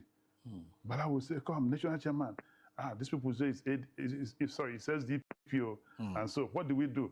It's anything they want, let's give them, let it be ADC, for instance. Yeah, so he was working hard to see that ADC emerged the platform. He was working hard to see that ADC emerged the platform, which all of us were doing. But then imagine the platform also needed sacrifice. I.e., I tell you, for instance, in a national working committee of 30-something, about in the national working committee of in the national working committee, ADC had 6 members. Dr. Bani, Dr. Ibrahim Mani, yes. He's the national treasurer. He's the national treasurer. He's whether you call it legacy ADC or old ADC, he's ADC. Dr. Bamidele Ajadi, Ganiyu Bamidele Ajadi, one of the deputy national chairman, is legacy ADC. Senator Mrs. Akwachiki, deputy national chairman, is legacy ADC. Honorable Nkem Okando, the national welfare secretary, is legacy ADC. The deputy national chairman to Aregwashola is Hawa. National secretary, deputy national secretary. Deputy national secretary. And his member of NWC is Hawa Yusuf. The national youth leader of the party, Balarebe Rufai, is legacy ADC. 8. We got 8. PDP got about 6, but they have the chairman. APC got about 6. So it was fairly distributed. Is that what you say? It was fairly distributed, but not everybody. Not everybody will get a position. But Chief, the question is, was Nafiu Bala promised that particular position, and that was reneged according to him? So, the issue down, and as far as the public is concerned, it's not the internal works within the ADC when we got this. It's the misguided part that Amopiton, because I don't want to say INEC. Is that man they put there as the national chairman? It's not, and so on. Amopiton is just a leader of INEC, for instance. There are commissioners and others who constitute the leadership. Yes, but he's been the person who's been speaking. They didn't employ him. They didn't employ him because he's a son to come and do law, or to come and try to interpret the position of law. They didn't employ him. He's umpire. As an umpire, you must just remain impartial. If there's any judgment, you send it to your legal department, and so on. But isn't it what he did? Do you think he single-handedly did what happened without a consultation of the legal team of INEC? We have information We have data. We have letters. We have letters. Indicating what? We have recommendations. But I don't want. So then now you did that, and then now to continue to demarket ADC, you're there saying if you go to ADC and contest election and so on and so, if you come first, you will lose. Is there anything in raising a caution now? You know, a word of caution. It's not in his place. It's not in his place. It's biased, misguided, irresponsible. Isn't that harsh? You know, when you say this is it's to us criminal. He's a professor of law. A professor, and of course, a very senior advocate of Nigeria. We are going to move that he's derobed because he has done everything that he shouldn't represent that profession. Whether it's in the sonship, he will be derobed as a son. He will be removed from as a member of the NBA. People are not serious. You were able to establish that because, you know, all of this, some would say, are allegations. You couldn't substantiate, you know, that INEC, what INEC was doing was it within its the confines of its responsibility as an umpire. INEC is an umpire. It's not the interpreter of law.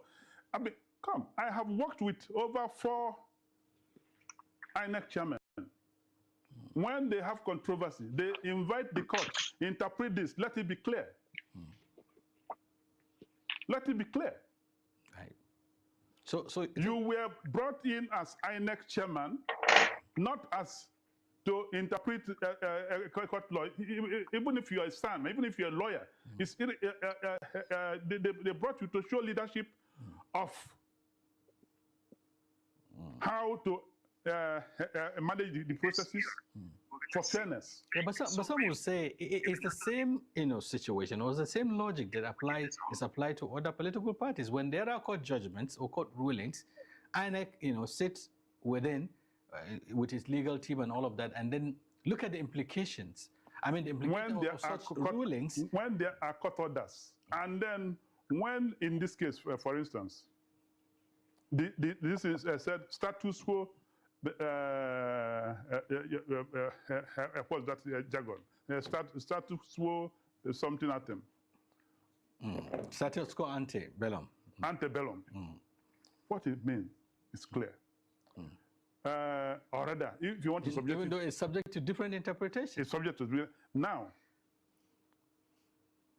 All the processes that we conducted before the INEC. Sorry, before the emergence of the David Mark NWC. David Mark NWC.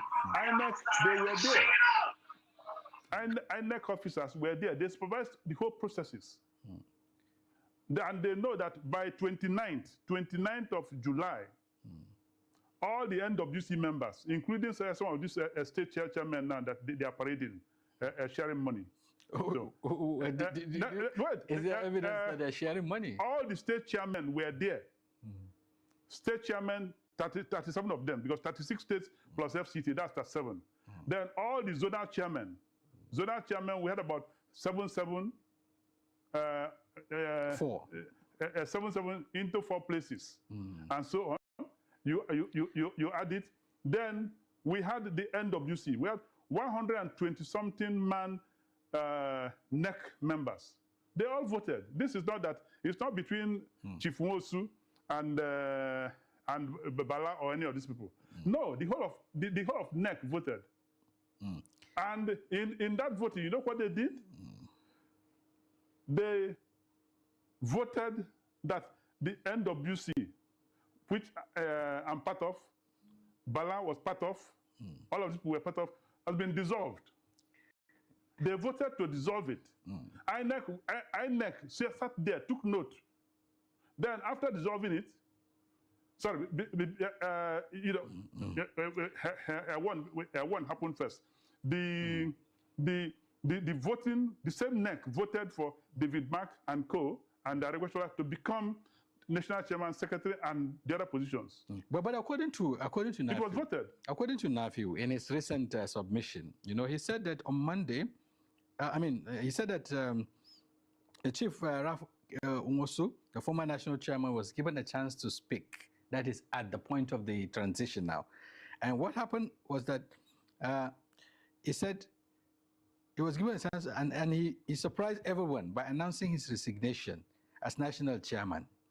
He went ahead to say he didn't give membership cards to Senator David Mark and Raup Arebishola and named them acting chairman and national secretary. Perhaps it's referring to the action as single-handedly now. But you are saying that the NEC, collectively voted, to approve that decision. How does it work? We have NWC.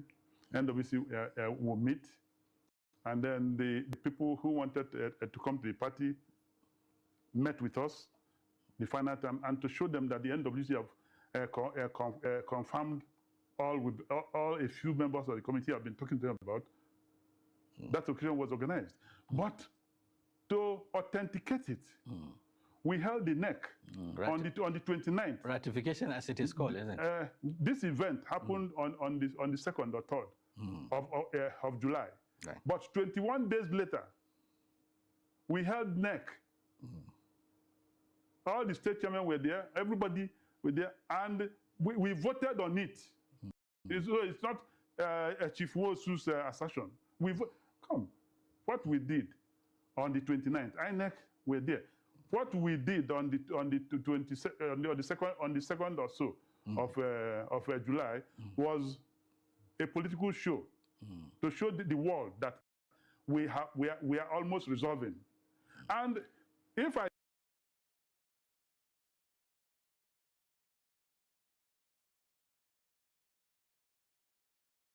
did that on that day, and they all did not agree with that, why would everybody now come to the NEC on the 29th and ratified it? And all the attendees in the NEC were recorded by INEC. All of their names were there. Everybody signed. At least 99%. That was even assuming that one or two persons were somehow were not there. Was Nafi himself there? Nafi was there. Okay. Forum was formed for any other AGM of a company or party or even local meeting. Once you form quorum, it's binding. You're good to go, right? And so on. And the disturbing thing is that all these records are with INEC. So they cannot be saying status quo antebellum is this. Right. And the process was concluded July 29th. Somebody went to court September. As at that time, no hostilities. So the case was instituted before, after. Much after. After the, 2 months after. The emergence of the leadership. Yes. So meaning status quo, in your own opinion, is the current leadership. No, it's clear now. Because INEC has issued us. INEC issued us the certificate, the CTC of that NEC that put David Mark, Arek Bashola, and others in place. Yeah. Okay, Nafi, in his submission, he did say that you contravene certain sections of your constitution, that is the ADC constitution. He was making reference to section 8, subsection 2, and section 9, subsection 4 of your constitution, your party's constitution 2022 as amended. How true is this allegation? Now, we held more than between 5 to 7 NEC meetings. The very first NEC meeting we held was held at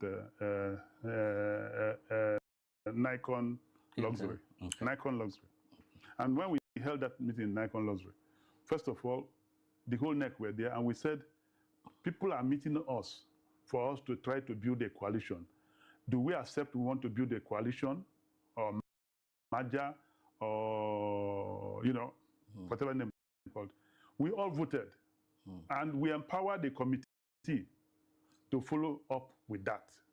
That's the first meeting we had. When we followed up with that, the people that we were meeting with, they saw our constitution and pointed out a few things, maybe including this one. Yeah. And they said, come, in your constitution, if you are not up to 2 years, you cannot contest this, you cannot do this. We say, okay, no problem. In our constitution also, we have there that Was there a waiver? We have provision? there. No, not even a waiver. Yeah, we can have a waiver, but we didn't want to go waiver side. We have a provision there that NEC can become, can play the role of national convention. So that if we call the NEC together and they look at any provision, they may decide to step it down or to amend it. So in your party's constitution, you mean NEC can override the position of national convention? NEC can play the role of national convention. See? NEC can play the role of. What section specifically? And see, you see where the loophole there. So they will delay this till the last minute. Of course, court goes the INEC is wrong. They will mark and go at the true, leaders of the party. And again, they will say, okay, there's no time again to even organize a national convention. So NEC should be National Executive Council of the party, which is the apex leadership of the party, can play that role of national convention. And all they need to do will be few of them come together and say they are settling on a consensus candidate. Pay attention. That's exactly why this man is explaining that part of their constitution. So there will be no need to have a national convention because there will be no time. After all, INEC don't screw things up. Bola Tinubu don't use INEC. Won't spoil their party. That's their narrative, right? So a good excuse not to even hold a national convention for their primaries, but to just gather a few men together in the name of NEC, and they will declare a consensus candidate. I cannot recall immediately. It's there, but it's there. You Google it, you see. Okay. Now, NEC can play the role. These are not. This is that INEC were part of it. If we are breaching anything, INEC will point it out to us. And so NEC can meet and say, this, we may need to waive it. We all agreed. Note, one thing that we agreed. We may need to waive it. We will waive primaries for a consensus candidate. We come and run an election. Easy. One day your party will get deregistered. You're begging people to come and contest. Why don't we build a party that has capacity to go into government? And we all agreed. We all agreed. So, but why is NAFIU raising this concern that these certain sections he mentioned were contravened in taking the decision? Unfortunately, I mean, NAFIU was part of taking decision. NAFIU was part of the voting for all the NEC that we went for. We have the forensics. However, I don't know if that was what happened with NAFIU, but all that is happening. If the government in place, can decapitate. Sorry, no verse if I destroy your name. I will be surprised if ADC faithful member did not see this coming.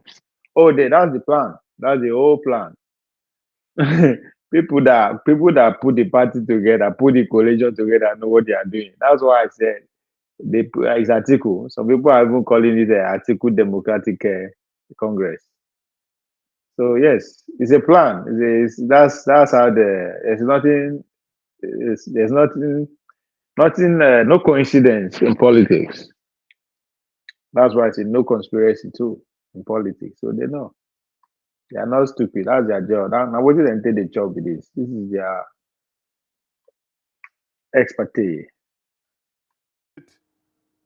PDP with whatever resources. This is their special budget.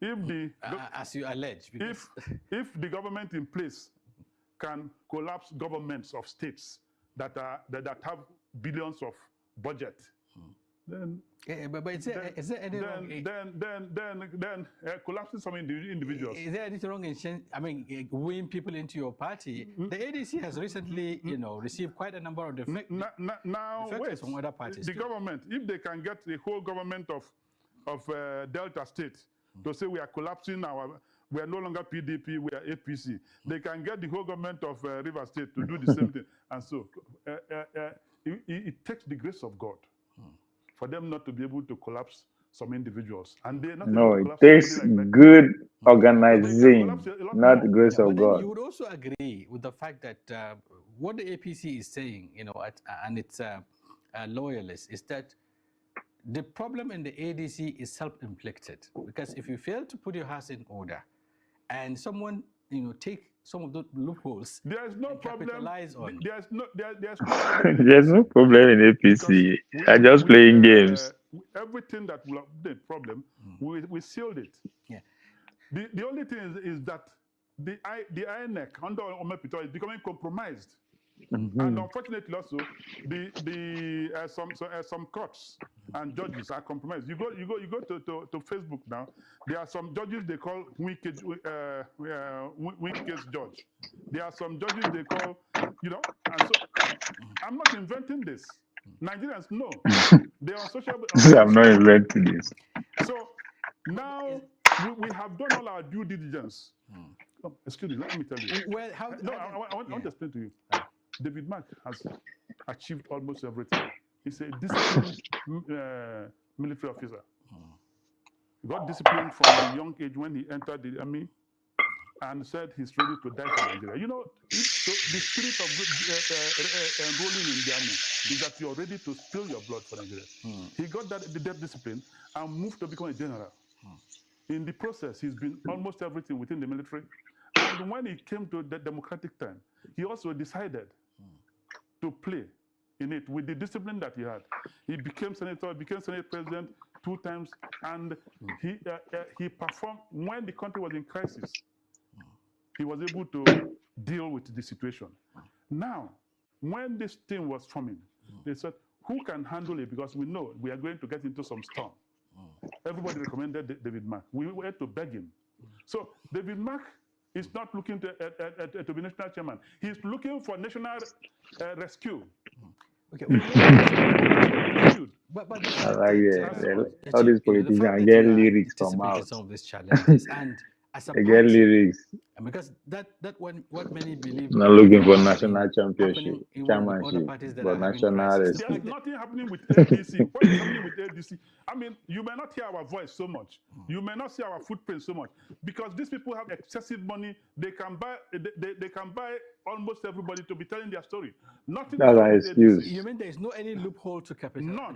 Because if there is none in terms of what based on what you are saying, Nafiu Bala wouldn't have had an opportunity to institute a case against the party. One, he wouldn't have cited some of those lacunas, some of those things that anybody can go to court for anything. Will the court rule justly?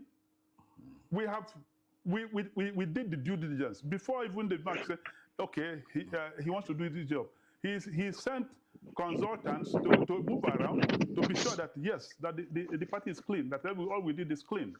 Earlier, and they are clean. Yeah, earlier I asked a question whether it does not mean that if the mischief makers and when you put people like Amepeto in INEC.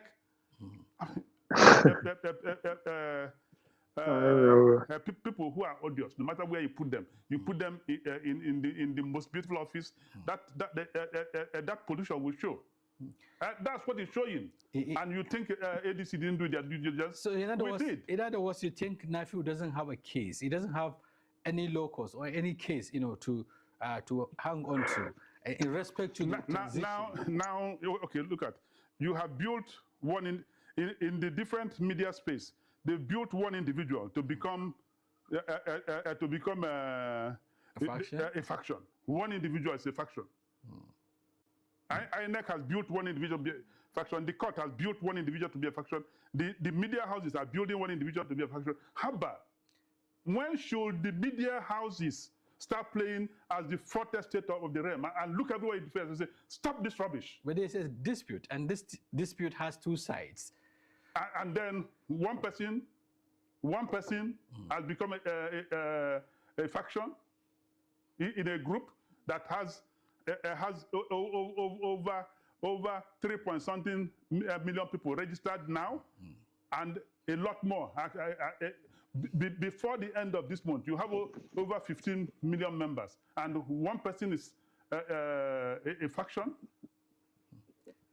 Okay, so going forward, you see the thing money can do. If this individual had wanted 100 billion, 200 billion, I will get it. That's the type of money that is being lavished for one state governor to collapse this thing and enter, because they didn't want the opposition to work. But the opposition is working. Yeah. Opposition is working on our integrity. But some would Nigeria must work. But some would say, you can't build something on nothing. If NAFIU, for instance, doesn't have a ground, to challenge the party, especially the ground is raising that he has been promised, a particular position, which was not. Excuse me. Is that assuming that I thought we were discussing why he went to court? But it's part of the contention. No, that's not in any court document. What's in court document is that the things we did were not properly done. And I'm telling you that it is. So the agreement wasn't an issue wasn't raised in the suit? In the court, no. So, but why is he bringing it up? If there is nothing like that, why is he bringing it up? Bring it up where? That, this agreement was reached and then it was breached. Come, it would be nice. NAFIU is my friend. And I believe after all of these things have happened, me and him were going to meet. I know his family. He knows some of my children that have visited Nigeria recently, and so on. But I know wherever he is now, his conscience will be paining him, because this is not what he anticipated. But at times, certain things may happen, and then you see yourself on the other side. But I think with time, God will give him the grace. He will speak on this air channel another day. Okay. And so, but I can assure you, whatever that's happening now will not affect the victory of ADC. Nothing. So you mean, in spite of all the warnings, the early signals, you are still going ahead with all the plans as they are? Yes, we've told our people to go ahead. Once your hands are clean, all democratic institutions are owned by the people. Nigeria is owned by Nigerian citizens, not by Tinubu, not by Amupito, not by Senate President, not by Chief of Staff, not by any of those people. Owned by Nigerian people. Where you see, why am I bothering to be on TV today? Because I want to talk to Nigerian people and what the situation is. Very soon, if INEC say they are not receiving our document, we're going to publish them in every newspaper so that we report to the court of public opinion. But is that what the law says? INEC is the umpire, and it has to be. The umpire has done something that is illegal. So it's either he's sacked. If he's sacked, then we'll have a proper umpire. Until he's sacked, the people should take over his role. How is that possible? It will be possible this time. I can assure you. We have our different plans. Yeah, but if you're not worried, they should not think that they can intimidate ADC. They can't. But if you're not worried as a party, just yesterday, you raised concern that what INEC is doing is trying to prevent you from presenting candidates. If you're also, concerned at this point that presenting candidates could be... we said that's what they're planning to do. But our own plan was there now. Our own plans are there. You shouldn't know everything. But the important thing is that this, by January, before it's February that we've been having an election. Yeah. But now they shift everything, trying to see if they can suffocate us. They take our time, they kill our time, and then they are suffocating us so that we don't have enough time. But how can they suffocate you alone when they're also a party to it? But the Nigerian people have taken over.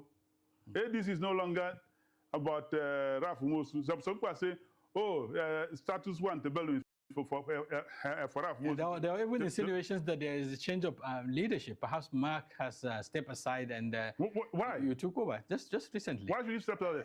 The processes were well done. We cannot stoop to the foolery of INEC. We won't do that. We cannot. In spite of the dangers ahead. If we do that, our democracy is gone. Mark has enough integrity to do what he's doing and so on, and we will work with him. So in other words, you're not even contemplating another platform, because many believe that with this crisis... The platform is not the issue. The issue are the people in the villa. The issue, and then which is now being complicated by INEC, and being complicated by some... a few of the judges in the court that is giving the whole system a bad name. It's not the issue. You think that the people who collapsed PDP, collapsed Labour Party, and now after we've struggled to build ADC, that they're trying to collapse, which we said they cannot. You think that Ajumi, oh, okay, they've collapsed ADC. You go to all other parties are already compromised. But now that the crisis is deeper, beyond even NAFU now. We have a faction, a group of chairmen. There's no crisis. A group of chairmen from states, across states. Excuse me. Saying that according to the electoral law, and everything, is the national chairman and national secretary and the NWC and that run the party. But they're also part of the NWC. They are members of the. They're not NWC. They're NEC. They're part of the NEC, right? And then that part of their NEC, they passed a motion and ruled on David Mark to represent them as chairman. They were part of it. The forensics are there, all of them. So if you're giving somebody a position, it's either the NEC comes back and say we are taking it away. Until you take it away, he's still the custodian of the leadership of ADC. So you mean the pulling out of this state chairman, you mean is inconsequential to the party? Is that what you're saying? How many state chairmen? The real state chairman I saw there is about 6 or 7. Others are fake people that come. Dumebi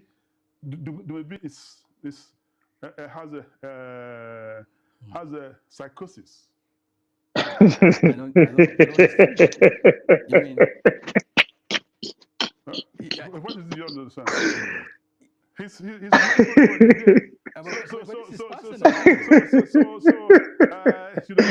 How does that crazy. The decision taken by a state chairman? State chairman don't take decision for party. The state chairman are part of NEC. They are 36 plus psychosis. 37 state chairman.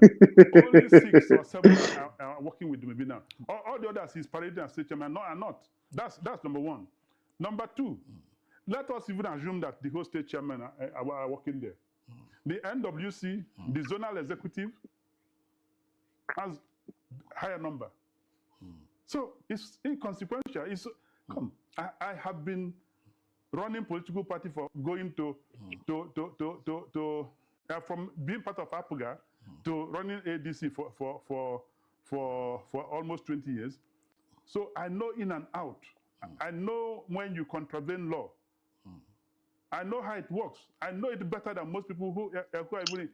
the system is built, the structure was built around article. Compromise ADC. So if NEC can override if NEC have the final say, don't finish with that now.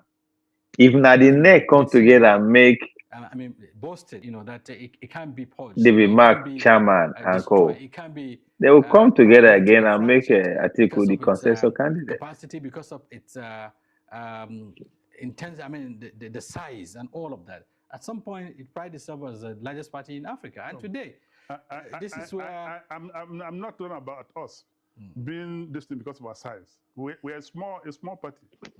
And now the people have taken over, so we become the biggest party. But that's not the issue. I'm saying that as a small party, we took time. All the due diligence, we followed them to ensure that our record is impeccable. And it remains impeccable. So, but what about why is the crisis festering within the party if everything is intact? There are other parties. Why is because the incumbent administration feel threatened, and then it now got to high gear when they saw that the number 2 man in terms of Atiku, that's from what INEC gave, number 2 man, Atiku, the person they gave number 3, Peter Obi, and the person they gave number 4, in the person of Kwankwaso, that they've all now come together, so that even though they were planning to hold all governors so they can write result. If you go and meet them, they say, what they are plan to do is that they will write result. Now, if they're holding all the governors, how can you say that they didn't win? Now, how would they write result? Because they've compromised INEC. Didn't you see what happened with the electoral law? But now, let me finish. Now, what has happened? When they saw these three people come together, then I say, if they write the result, they will not be able to explain to anybody that the person who came second, person who came third, the person who came fourth in that last election, they all decided to come together with others who came 7th and 8th and so on and so forth. Will they stay together? It's almost That's the biggest question. 2 point something more than the vote that put the president there. That there's no way you can say that they now lost to the same man with the gloomy state of the economy. But we all know that INEC is responsible for conducting election and not APC as a political party. So how I'm telling you the working machine of APC. If so Kachuku gets psychosis, you can convince the world after they've written result. So they are trying to force to ensure that every politician or wanna be for Nigeria gets psychosis because they thought they perfected their plan. They've not perfected it. They put it allowed. And we, I could say our former presidential candidate against psychosis. To stop it. And I wish, frankly, I wish that you media heads should be able to do a lot more research. So yeah, no, Obi. I don't think Obi is part of. Obi is in it too. Wait, you guys see now. I don't do plenty comment. Okay.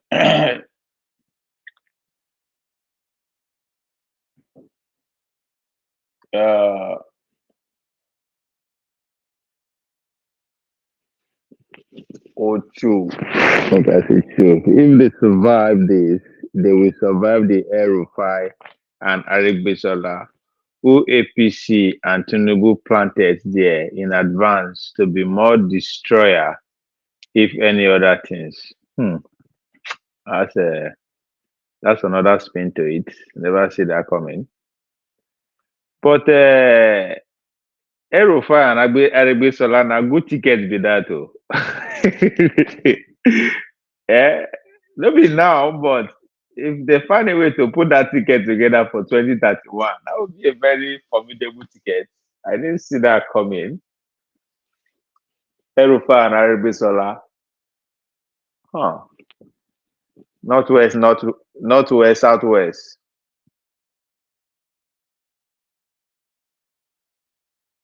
That's why I think, as far as I'm concerned, Konkoso is still the most important, is the decider in this game, 2027.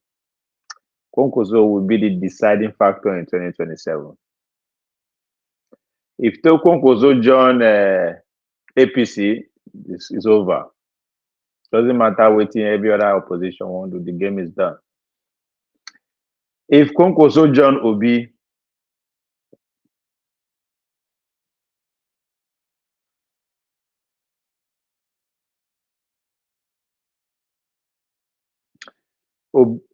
Tinubu will need Tinubu will need a northern Christian. He will need a Christian from northwest, from north central.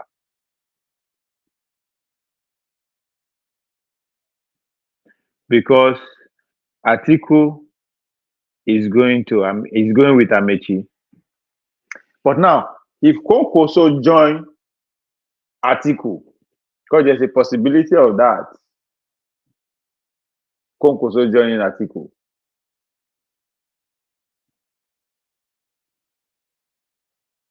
It means Tinubu need a strong Christian, Northern Christian from Northwest. In fact, Bishop Kuka.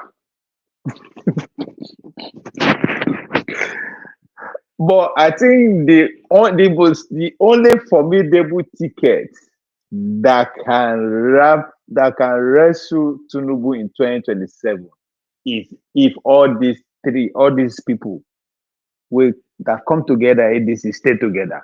I don't care how the tickets, they won't do the tickets. Atiku, Obi, Amechi, Obi, Konkozo, Obi. Doesn't matter how they combine the ticket. If they stay together, they stand a chance. But I don't see them staying together. I say that so I can sleep well. so even if you know one card my way, at least I know I don't lose any sleepless night. Right? So as far as the game goes, Kokozo is the master key, is the deciding factor in 2027. Anywhere he goes, the maths change automatically. So that's why I believe that Tinubu will do everything he can to get Konkoso on his side. There's many things they can offer him. That doesn't necessarily have to be the running mate. There's so many things he can be given. But that's that's that Aregbesola of a guy. Aregbesola na very, very, very, very. If he playing card well, 2031 could favor him. The relationship between Tinubu and El-Rufai and Aregbesola cannot easily be waived for Obi intent to be president. Tinubu has already sat them up front ahead of days like this. It's very hard for me to not to see the point you are making. I agree with the point because you bring Obi into the picture.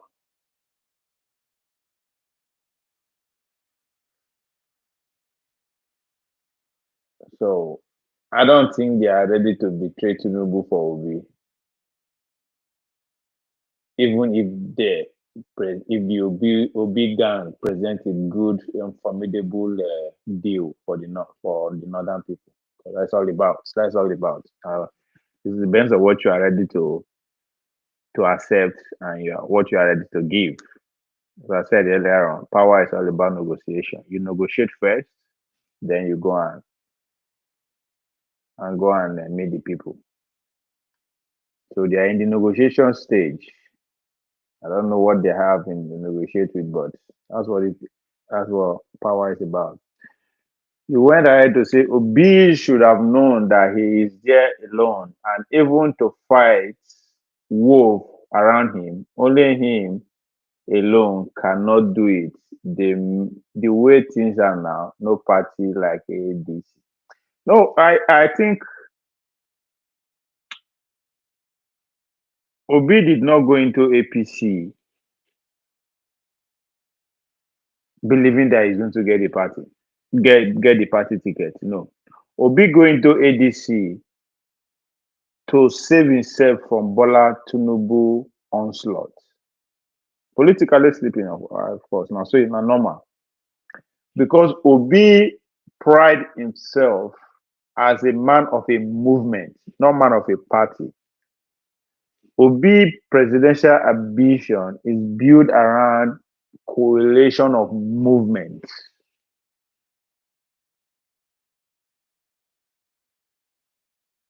What they will call color revolution.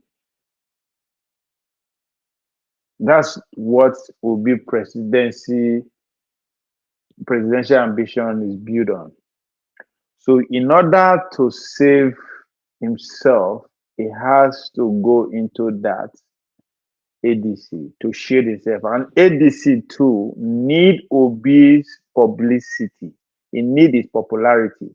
He need it because when was the last time I think who was is in the center stage of criticism, either abuse, insult, or anyway? No, because those who would have championed that cause are now in the same building with him. So there's a win-win here in terms of trying to shield themselves from the opposition party, the ruling party. So I think Obi knows that his chances there in terms of the tickets are very slim. Obi, why are you laughing? I laugh because they will call our former presidential candidate a man with a psychosis. Who will allow them to stay together? This guy. Why are you wicked like this? Eh? That's how that's how the game is played, though. You know, Tinubu allowed them to stay together. He's done. So that's a good way to point. I like that. Tinubu or who? So that when we appear on your channels, it wouldn't be me or you, just like a kind of conversation that is holding in the village marketplace. This an intellectual thing. I expected from the record we got from INEC, the record we got from the court, the record we got from the say so and so. Can you defend? Isn't that what we're talking about? No, we're making references to what INEC did. What the contentions are, what the contradictions are. Records. You should have had here, for instance, the CTC of what ADC did as endorsed by INEC. And it's free. I expect that every news agency should go and get it. But is it not the same INEC that is disputing that? And also reasons why it is doing so. So at least when you ask me question, when you ask any panelist question, you say this is INEC, this is what INEC said, this is the CTC you presented, and then you ask me something the CTC you got from INEC. That's our relationship with INEC as far as the processes that we conducted concerned. Okay, perfect, 100%. Okay. So lastly, is there? I mean, what would you suggest in terms of navigating this crisis? What would you ask? What would you tell your party now that is embroiled in this crisis? They don't see a crisis. Continue the good work you're doing. We have faithful party men and women. You go to any of our party offices or the registration zone, there are thousands of Nigerians that are waiting daily to be registered. And even when this crisis is happening, there are Nigerians who are calling, how can we donate it to your party? Because we see. He said the list. He said the list to happen is Obi, Atiku, and co will be cooling off in jail, while the INEC selection will go on. No, now you are looking for you are you are taking it too far now. You never reach that level now. My guy, easy man, easy. Why you want to send the whole country go jail? What did they do you?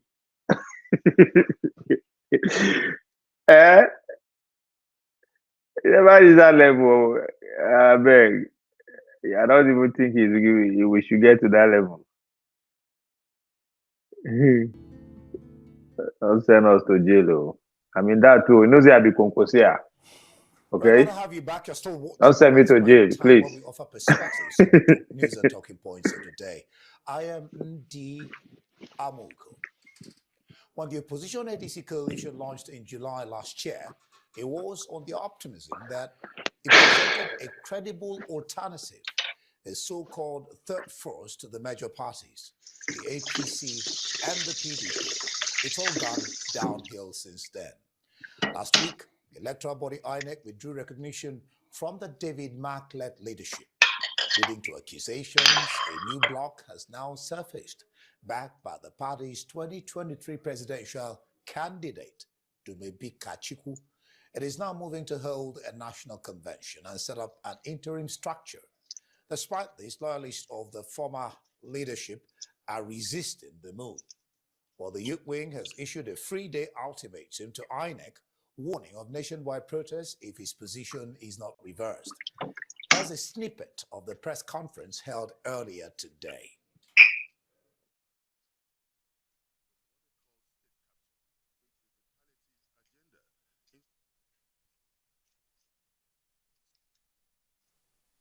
These men, when they came into the ADC was before the Supreme Court. That's the man with psychosis. All right, now I'm being joined by Balarabe Rufai, who is the And the man with psychosis did that. under the David Mark-led NWC, that's the National Working Committee. Glad to have you join me in the studio, Balarabe. Thank you very much for having me tonight. Fantastic. So let's just start. Let's just, hit the nail on the head. The youth wing of the African Democratic Congress, ADC, has issued a 3-day ultimatum to the INEC, Independent National Electoral Commission, demanding the restoration of the party's leadership as recognized in 2025 or face nationwide civic action. Yes. Speak to this particular thing. What do you think is saying, which you're the leader? Yeah, thank you very much. The youth are the heart of the nation. What we have done yesterday, we discharged our civic responsibility as good citizens of this country because we are defending democracy. This is not only about the ADC. It's about what we have been doing since 1999. Our nascent democracy is growing. But today, it's very unfortunate. An institution that's supposed to be protecting our democracy is destroying it. That's why we are saying no to it. Not only saying no, the man that's supposed to be a statesman, a son, a lecturer, is manning that position. But unfortunately, to a lot of Nigerians are looking at him now as a tool, in partnership with the government in power. Subjective, though. Yes, a lot of people. That is how they are looking. It's very, very unfortunate. So as the young people, what we did yesterday was not only ADC, it was in collaboration with other civil societies. We are saying no to injustice. We are saying no to partisan involvement of INEC into our democracy. We are saying no to tyranny. The leadership of the ADC has been recognized by the INEC itself. There was a NEC meeting, July 29th last year, of the NEC of the ADC that dissolved the previous, leadership of the ADC, brought in the leadership of Senator David Mark, fully recognized by all the members of the ADC in the presence of the INEC. After some time, the INEC, after all the investigations, after all the scrutiny, decided to put that leadership in their portal as a recognized leadership. And all of a sudden, this new INEC chairman, that was done under, Professor Mahmoud Jega.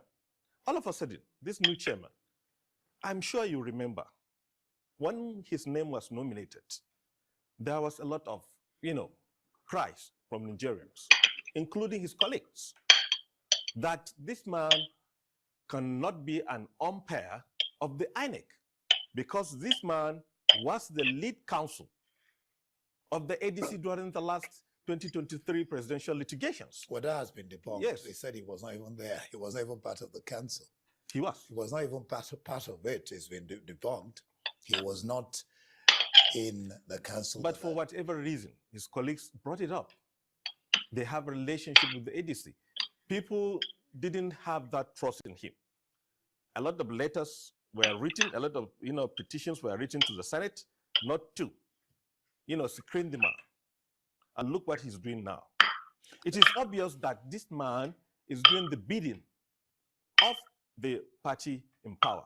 Okay. So it's what we did yesterday was, out of a conviction that if we allow this to go, what is it to go?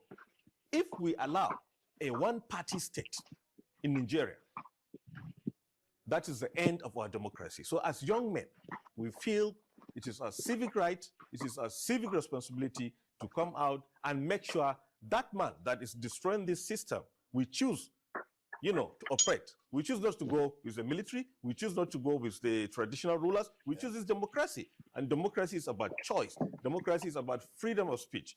Democracy is about freedom of association. And this man is ending all of that. Yeah, let me ask you straight out. I mean, what really is he doing that is working against democracy from your point of view? What is that a good question. INEC chairman is doing? That's one. Then two, you're giving him 72 hours ultimatum. After that, what happens? It's obvious. Even if you are not involved in politics, you cannot just wake up and say you are removing the leadership of the main opposition. This is a party where it has the Wazir Adamawa, Alhaji Atiku Abubakar, a former presidential candidate of the PDP. This is a party that has His Excellency. It doesn't matter. Right now, Obasanjo the party. Of the Labour Party. This is a regular citizen now. That has His Excellency Rotimi Amechi. Another technical glitch is on the way. This one's on the internet no go work. A party that has, the leader of the Konkosia movement, Senator Rabi Musa Konkoso. A party that has Tambua, a former speaker. All the political gladiators are in this party. And for this man, because he has been appointed as the umpire of INEC to wake up one day and say, this party that Nigerians have decided to unite into, put together their votes. We're talking about almost 14 million votes compared to what Tinubu had got, or only 8 something. This party is stronger than the party in power now. And for you just to wake up one day and say, you are removing the leadership of this party. And the leadership of this party are men of integrity, are men that have served this country, are men that should be respected. A former Senate president in that matter, a former governor, just for you to wake up and say, you're removing them. Okay, listen to this. That's one of his evils doing. The evil doing. All right, listen to what Felix Smoker, the spokesperson of the APC said. He said, the political predicament of the ADC has, the political predicament that the ADC has found itself in is self-inflicted. This latest round of confusion, we think that party resulted from a decision of the Court of Appeal in an appeal filed by the ADC itself. The Nafiu went to court because the Marklet leadership failed to engage with Nafiu. Nafiu is ADC. Look, took ADC to court. Look, and as you sit here, I'm discussing with you. Dumebi Kachuku says they are going to hold a convention of ADC. You see, if Tinubu feel threatened by crowd, ADC may pull against him. It likely he chooses to remove Obi and Atiku and Co from the larger population during this election. I wonder which strategy you want to use. I don't understand. See, I'm part of the legacy ADC. I know what that transpired. Ralph also was the national chairman. Alhaji Saidu was the national secretary. And a lot of us were part of we had almost 18 years of negotiation, which Nafi was part of. You understand? And those people decided to resign and bring in these patriots to make ADC a major opposition. We all agreed. We didn't do it ourselves. We had to invite the INEC. Like I've told you, the old leadership was dissolved. And 29th of July last year, the new leadership, the caretaker leadership, led by Senator, was sworn in the presence of INEC. And this man you are talking about, Dumibi Kachiku, to me, is not a responsible person. He knows when he came. The other man say against psychosis. You now they say he's not a responsible person. Under the ADC, being a young man, this fight goes sweet though. As, DSS in jail, I'm sure. What do you do with DSS run jail? But my dealings with him, I came to realize this man has some other sinister agendas. So by that time, he came into the party. Just 2 weeks in the party, he was planning to do a coup to the leadership of the party. Before the presidential election, the party decided to expel him. We expelled him. We didn't have a presidential candidate 2023 because of his attitudes. Since then, he maintained that position that he has. He had never contested under the platform of ADC as presidential candidate. We expelled him. And some chairmen then were with him, about 19 of them. So now that we have elders coming to the party, the elders said, we know your party has some problem. We know that there are some chairmen that have been expelled because of their association with Dumubi.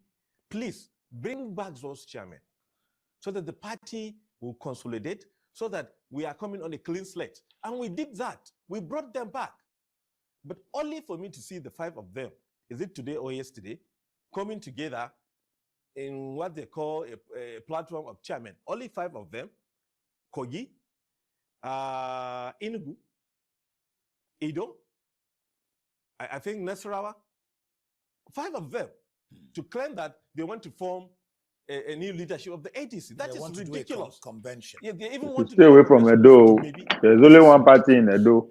If not because of the, there's only one party in Edo. Civil right of people, and that is Tinubu. Themselves in media. I don't even know why. You should 3.5 million. Kind of people get That's opportunity it. To talk now because they're only other party. Now help us understand this, because our visitors. So many waters are passing under the bridge. This group you're talking about, which public peace now? Well, you said DSS will charge them for disrupting public peace. How did they disturb public peace? By peaceful protesting? Has never No, I don't think Tinubu will want to take on that kind of trouble. Was Nafiu, we no go win. Don't forget the Christian genocide narrative is still very much alive. Nafiu himself is saying that the talk about him resigning is forged. Well, I know that Nafiu has been. But Tinubu cannot jail last convention. Will be your article in the name of Nafiu was. He was. Disruption of public peace. People, that means he's inviting the whole change of street. They have seen in Nafiu. The Nafiu they don't want that. Who was driving a 406 Peugeot car. Now riding the least what Tinubu won now is uncontrollable maybe that is protest. What they are envying. So they want to also doesn't want that on their bargain. That is my conclusion. Can't afford it. Doing. They know that Christian genocide is been expelled from the party. It's a big. Some of them were brought back. How do for him to navigate? We police give them clearance. Of Stella. We have only 3. They no get choice. Chairman in Enugu, you understand? Plateau and Ibonyi. In your press and those people, they no get choice. Based on the inclusion DNA of all these protests now. Only for me to see if they actually stay together and they are able to, it's very unfortunate. Right, sort out a ticket within themselves and they stay together. Investigate the matter. They don't finish you. And consider appropriate sanctions. What do you don't finish? Want you don't finish in the sense that this You just have to allow the competition to go on. If you employ any strategy that will slightly this is push the public towards particular personality. chaos, Nigeria.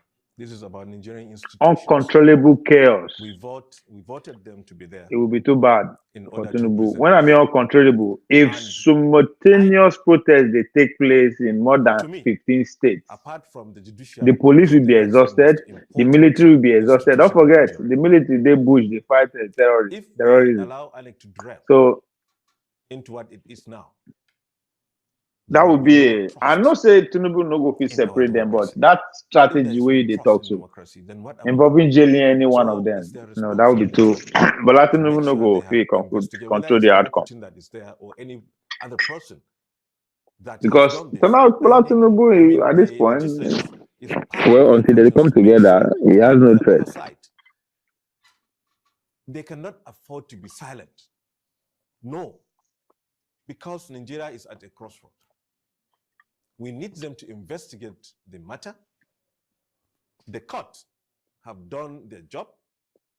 It's not the job of the INEC to interpret what the court have done. We know that. Yeah, because the solicitors of Nafi Bala wrote to INEC that they must interpret that court judgment. And the INEC choose to interpret it by delisting our leaders. INEC has, it has never been functions of the INEC to interpret, judgments like that. So you're also calling on the judiciary to clarify its orders. Yes, it's in our. I don't. It should not have the luxury. This is what I still don't understand how they would say. It must interpret and we know debate. By saying status quo, they are referring to the. That is. I don't know how they want to win debate with they are referring back to the leadership. This democracy has died narrative because INEC was that they are working on. The leadership was in the. It started last year. So I don't know. There are two questions, and I have a third issue that I think, Ruben, you need to address. But let me start with the questions you have raised. I think first the issue of INEC. I think everybody is fairly aware that INEC, as presently constituted, has lost a lot of credibility. And it is very important that the institution gains this credibility.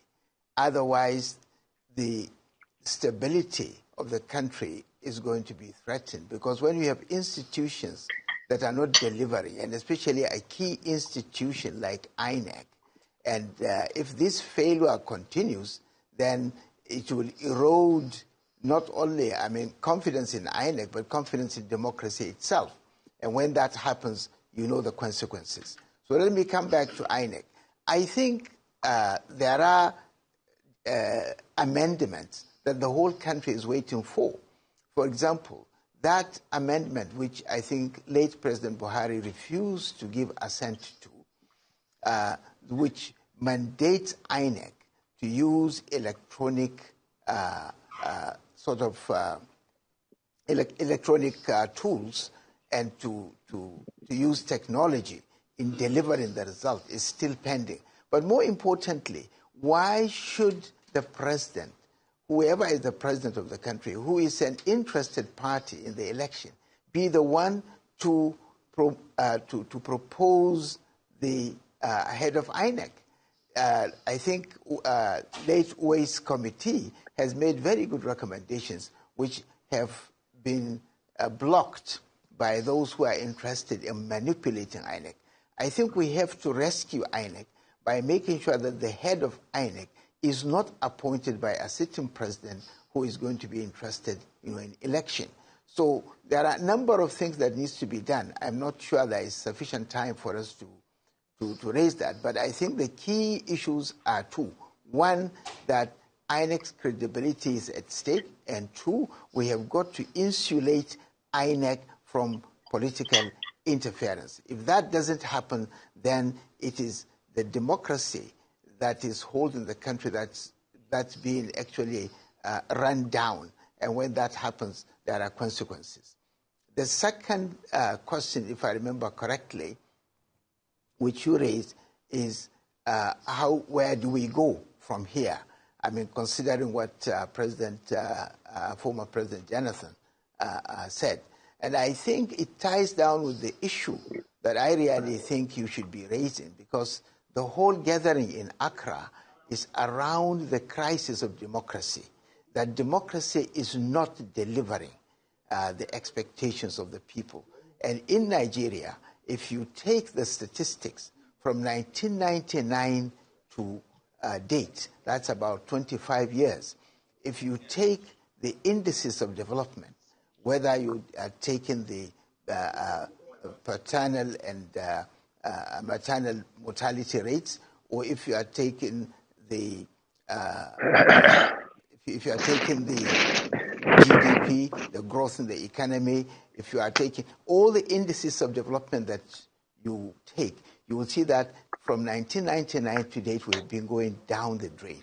In fact, the GDP for this year is said to be much lower, actually about less than half of what it was in 1960. In other words, this country, under this democracy, is actually going down the drain. And it is time to really ask, of what use, of what benefit is democracy if it cannot really deliver?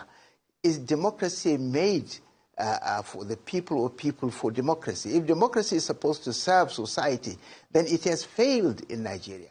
And it is time to start thinking of how do we really bring about a system that can work for us. I watched the debate from beginning to the end, and I was saddened by the fact that the elite that gathered there could not think out of the a box of Western frame of thinking. In other words, they were all, and especially the guest speaker himself, he was going round and round while admitting the failure of democracy. He was still saying that we should stick to democracy. And that doesn't make sense. I mean, you have admitted that this system has failed to deliver. And you are saying that we should still hang on to it. I see the debate he was talking about, it was a debate that took place in Ghana under the auspices, the grammar, under the umbrella of Goodluck Ebele Jonathan Foundation, Democracy Dialogue, or what is the theme of that gathering? But the whole point was to talk about how democracy has died. And the irony of it all, that's why I say I don't believe in coincidence. This debate took place in Ghana, of all places. The same day, Bola Tinubu released Fubara for political jail. When Bola Tinubu took the governor of Rivers State, Simi Fubulaye, Simi Bilaye, Simi whatever, Fubara, forcefully out of power in Port Harcourt for 6 months, that's when Bola Tinubu killed democracy. But they were all quiet. But ironically, the day Bola Tinubu the day Simi Fubara finished his jail time was the same day this democracy dialogue was taking place. A program that was hosted by Goodluck Jonathan Ebele Foundation, instead of doing it in Port Harcourt or anywhere in Nigeria, they took it to Ghana. They were talking about our democracy. That was the debate that Bogaji is referring to. So if you believe that democracy had died, why trying to resuscitate it? You've done something different. That's the whole basic of this man. That's what he's talking about. If we all believe that democracy has died, because that's why I said the logic, the sense in which Obi and the obedient movement want to use it as their motto, as what they want to campaign on, is what I don't get. Democracy died, no Ebola Tinubu kill am. All of them contribute to making democracy because it was handed over to you. The Fourth Republic was dominated by you same people for the past 25 years. So it don't make sense. But we see how they are going to champion it. So as I understand, negotiation is going on between the Konkosia and ADC. It's currently taking place. That's what this is about.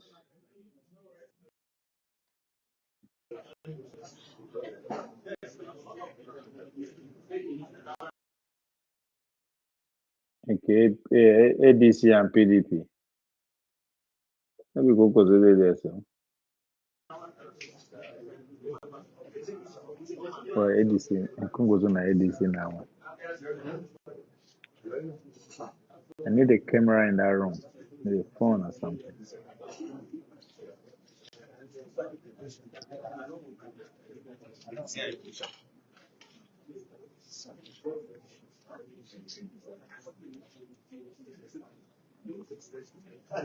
Where will be now? Will be no day there. Alright, there's Atiku, there's Konkoso, there's David, I don't know with David Maglis. That's Konkoso right there, it is a red cap. Oh, Obi is there, that's Peter. That's what's up. That's Peter will be there. Nah, Jerry gonna be that between Konkoso.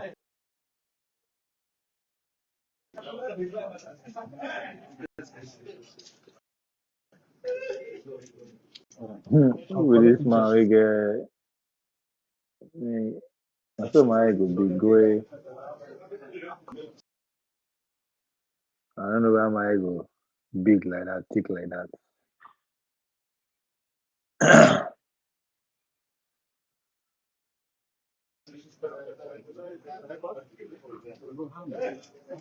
You remember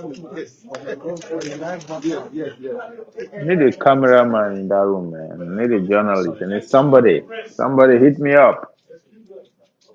Hit me up, man. Let's do it.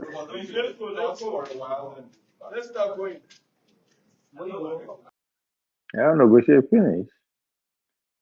Thank you for the privilege. Your Excellency. I don't know. They always enjoy this man's speech. It's always it's a man who don't give a shit. Most especially, he doesn't give a fuck. Our host, Governor Babajide Sanwo-Olu, the performing governor of Lagos State. The guy don't go full-fledged. Recognize my in-law and the chairman of the All Progressive Governors Forum in Nigeria, my own brother, Governor Hope Uzodimma of Imo State. Of course, the security-conscious governor of Borno State, Governor and Professor Zulum, we were together in Ogun State just a few days ago.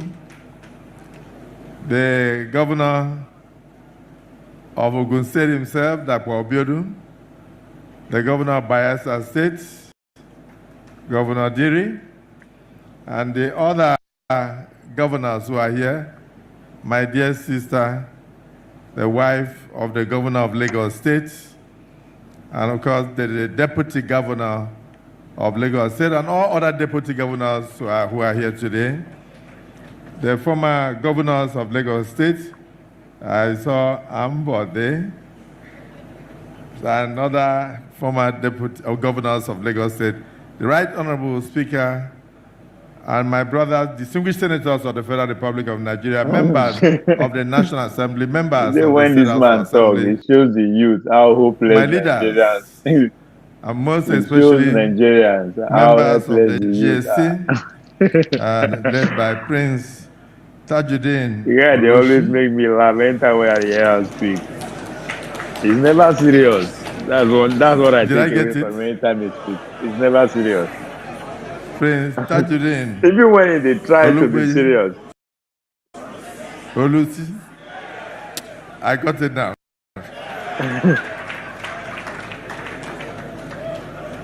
Is the He's a very Governor's jovial man. Advisory Council Chairman. ladies and gentlemen of the press, let me, before I go into the President's address, let me address a small issue brought forward by the GSC chairman. You said you would have loved to see your son, President Bola Ahmed Tinubu, and yet you also said that it was predicted. I said the way in the presenting speech is always appear very unserious. Senate President Chuba Okadibo, that one day it's very relaxed. President That's another of way Nigeria. of putting it. So if you knew it's very relaxed that he was going to be president of Nigeria, it means you also consented that you were selling him to Nigeria and the global community. It shows how Nigeria. That means that sometimes when you want to see him, you are right. It may not be available because of these the people pay heavy exigencies of money his for their office. position. Am I right? They bought all their positions. And so you should be very proud that he is not present today, but he will be present tomorrow and the next day and the next day and the next days to come. So your joy should be that that prediction came true and you are alive to see it come true. May God keep you to see other young ones come to fruition in their ambitions in Jesus' name. So, and you wonder, why did the Senate President come to represent the President in Lagos? It's because the Senate President himself is a Lagosian. I live right behind Bodilon, and I've been there for the past 30 years. I worked on what do we call it? This street that Zenith Bank has almost finished. I just said Adogun. I worked at Ajose Adogun as managing director of one of the telecom companies. I practiced law in Lagos from the day I became a young lawyer, even from the days of my UCOR. I was at Lion Building. I know Okwebi. Why you not go know Okwebi? I know Allen. Why you not go know Allen? I know the Sham. You are a bad guy. I am in a position to testify. Choose. You see why I like the guy? They're very jovial. So the president called me. I see the places where the measure for Lagos. President. He's not a president of the military. He's a civilian president of democracy that he has fought for all through his life. The guy that represents that democracy. The Senate President and Chairman of National Assembly. Because it's only the parliament. In Lagos, it is the Speaker and members that represent democracy. In every regime, you have the judiciary, and you also have the executive. But the moment you have the National Assembly or the State House of Assembly, it means you have a democracy. So when democratic dividends of this nature, brought forward by Governor Sanwo-Olu, birth in any part of this country, who is in the best position to represent the President of Nigeria? It is the Senate President. The way they talk, with authority. So I think you should be happy. You are not gone. The message is resonating around Nigeria now. I'm not there. Because every senatorial district, every federal constituency is watching me and listening to me. That yes, indeed, Lagos is the most important working. Knowledge. Lagos, the knowledge of self is doing God's will and knowledge of history. We don't know the knowledge of self as a nation, and we don't know the knowledge of where we are coming from. So somebody will come and do that one day. With your permission, now bring the voice and of the president that you are very proud of. So the man you predicted will rule Nigeria. And the man who has so much love and respect for Lagos. And the man who will privately visit these edifices. You understand? So the Nigerian youth now just they are still raw. And their minds are not diluted here. It's just that now the right education now with the miss. So that's why how many years it takes Nnamdi Kanu to amass that kind of followership he is having. Okay? With his style of rhetoric, all Nnamdi Kanu did was just pointing out, now he was just teaching history. That's all. Nnamdi Kanu know he did not, go out of the planet, to achieve what he achieved. All he did was just to touch on history. Like now just one aspect of history. And you can see how that he was able to garner followers immediately, genuine followership, people who are hunger for knowledge, history. No be say we are not talking about how to crack the moon, how to go. No, just say hey, just say, young man, pay attention. This is happening because of this. That's all it did.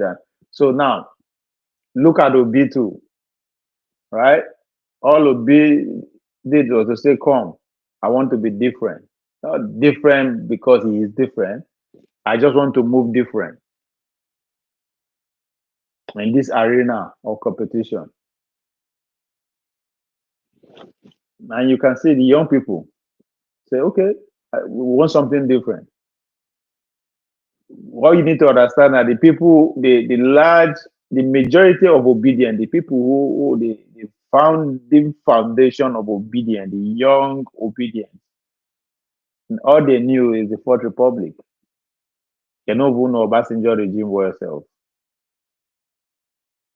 So the Nigerian youth is not totally lost or gone, as you put it, right? It's just like sense of direction, and that is coming out of lack of guidance from history, school, the knowledge of self as a nation, and the knowledge of how we get here. Then where we need to go will now make sense. Then it will be easy for you to channel their energy.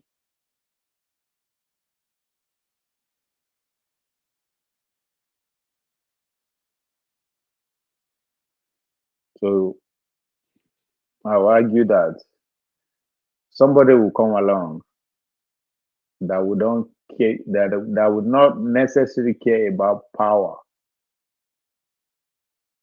and he will get power, not power to govern, but power that will captivate large numbers of young people's mind and attention, that even the power that be will be so jealous. And the person don't need to do anything different. He just to say, maybe I just teach the young people what thing they should know or what they not do, or what thing they. So your hope is not lost. The only way hope no day is leadership. To look into the Nigerian young people and say, you know what, we can be different, rather than to say, come, vote for me. I talk before anybody that comes to you to say vote for me, just forget that. Anybody that comes to say I want to be your president, forget it. The person is already gone. It's gone.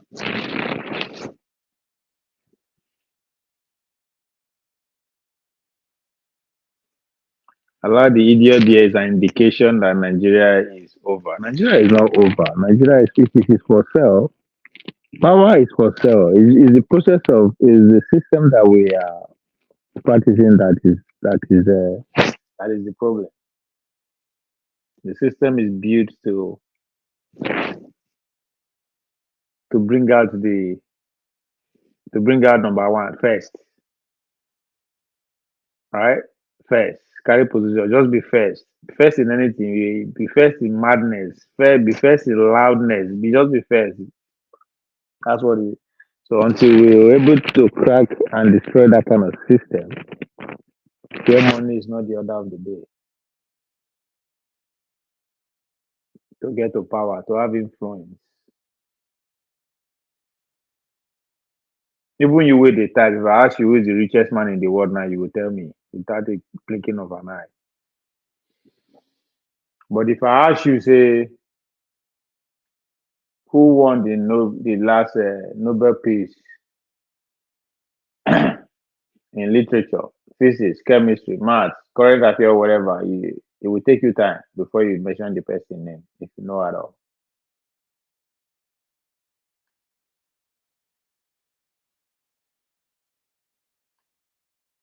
So, in other words, even we self are victims.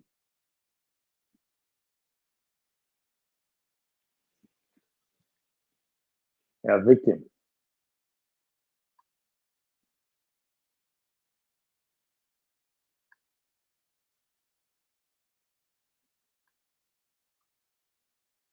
The reason why you see say we dey always argue when we find ourselves in any platform is because we never had the opportunity to actually debate ourselves in our schools, in our communities, among our families, especially when they have to do with the issue of Nigeria, and even the recent memo, the civil war.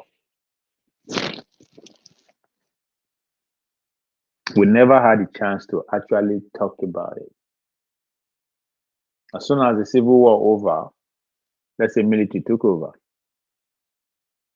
and they felt that the best way to move forward peacefully is not to talk about it.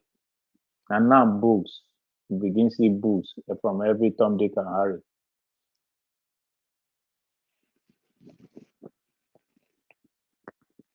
At a time where everybody is an expert. That's the upside of it, the downside. So the conversation we never heard, or our parents, we never listened to our parents, heard, debate over our independence, over before independence, after independence, what religion is about. We were never allowed to talk or debate about anything, at least for the past 30 years. We were bombarded with media, with entertainment, from Nollywood to Hollywood to Ghanawood to Kannywood to today we have the Afrobeat industry.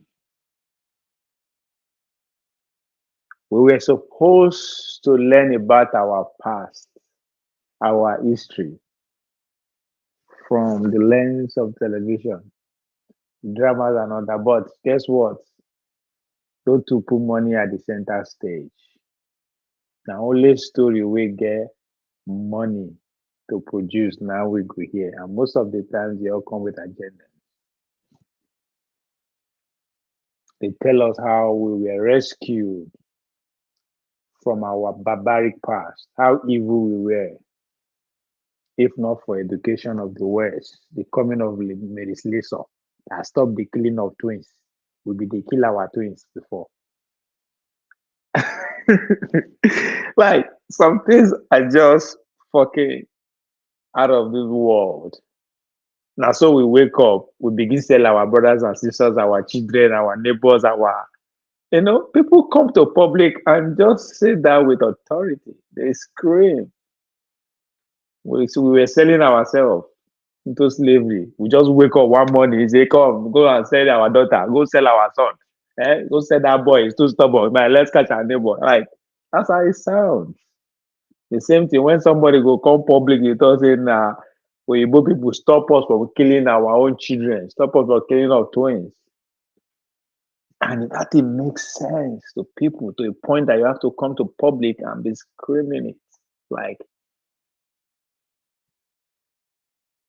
Just these are people who are not gone, oh, who are saved, troops, who are educated, exposed, adults. Now you people stop us for killing our own children. So once we born twins, this is evil. Zoom, we just kill them. It's fucking ridiculous. So in the works of Woodson, the miseducation of the black Negro, they all been miseducated. So now the same thing with the youth. So it's not that the youth are gone; they can be redirected. We can all be redirected. The country is not far gone yet. Our leaders, those that we see as leaders, those I'll see as elite, those who want power, not those who are in power. Those who are in power is nothing you can do about it.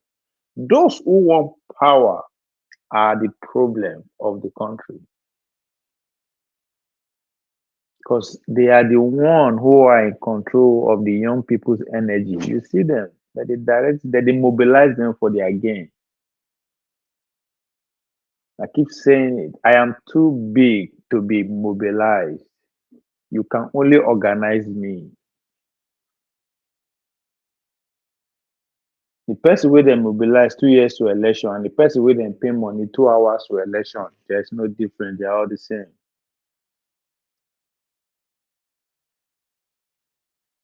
Because if I can come and convince you, mobilize you just 2 years before election, say I will solve all your problems, then you are a fool.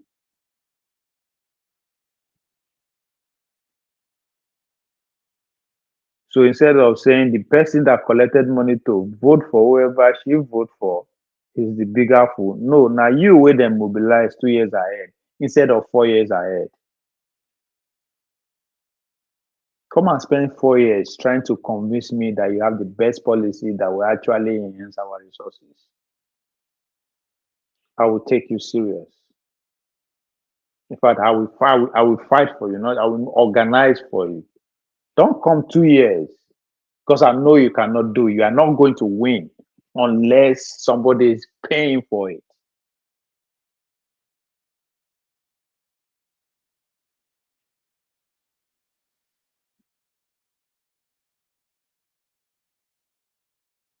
Yes, youth are distracted from the main subjects.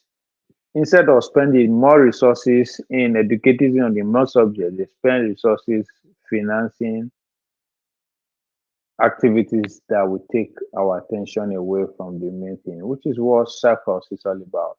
If you go the days of Roman, right? When the king won, if the king noticed that the peasants, the follower, the subjects are becoming more inquisitive on how the palace is running the affairs of the people, guess what? They'll build a colosseum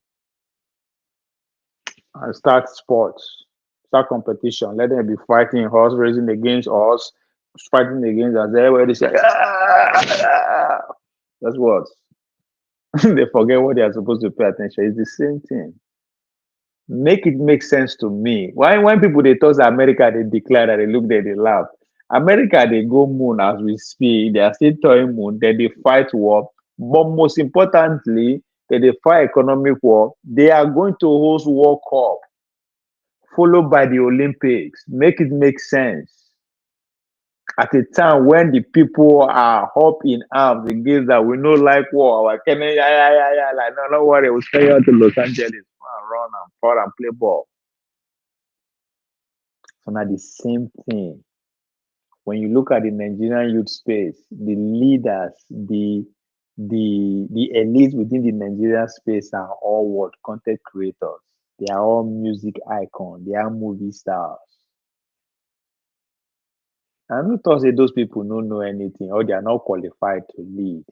I am saying that their whole existence was financed by the same people you want them to go against. How many Nigerians get the video record? They download down. But it worth billions of naira. Where is the money coming from? It's coming from sponsors. Who are those sponsors? They're businessmen. Who are those businessmen? People who finance our politicians. So if you understand the change, you know what they look forward to a man whose existence, economic existence, depends on the man that you want to fight. So there's a reason that they use celebrities.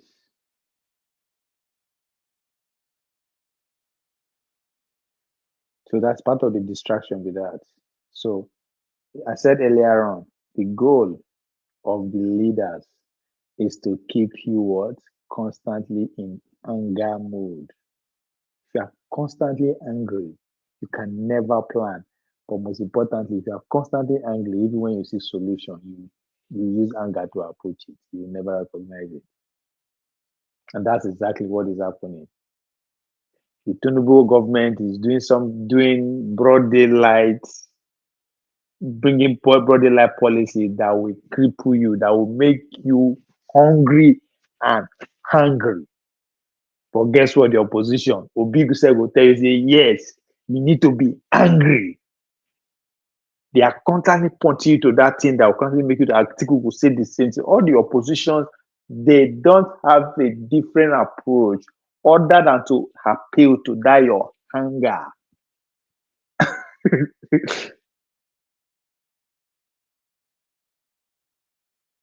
Anyway.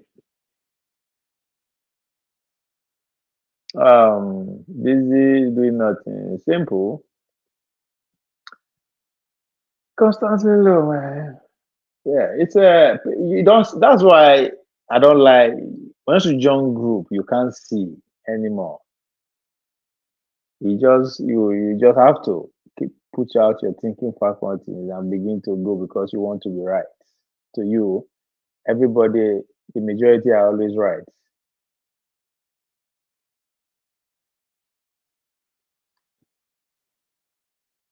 That's why two Nigerians tell me yesterday, why are you always on the minority side? Hey, dude. Do you bother to check if I am if at the end of it the minority end up being right? You guys are caught up in the moment. That's why they take it real time. That's why when the verse say una want see real time transmission, as if that is what is going to give you victory. You haven't done the work. You are looking for real time transmission. The time that you're supposed to be strategizing, right? Putting your message to the people, trying to make people to see things your way. You they use that in the fight real time transmission. As soon as we finish real time transmission, there's an electoral INEC with the problem. Una go finish now, so una go INEC. They blame INEC now. Court go settle una case. The party go divide. Una go say na party. From one hangar to another, and you want to win, and you expect me to actually believe you say yes, you go. Like, what kind of strategy is that? Because we are constantly what? Angry. There's always something that will piss you off. Somebody want to tell you about the story of Sokoto now. With bad thing will happen for them, and they go point at, right? Somebody want to tell you what happen for Enugu, now the bad thing will happen for Enugu, now the opposition will point you to. Just be angry constantly.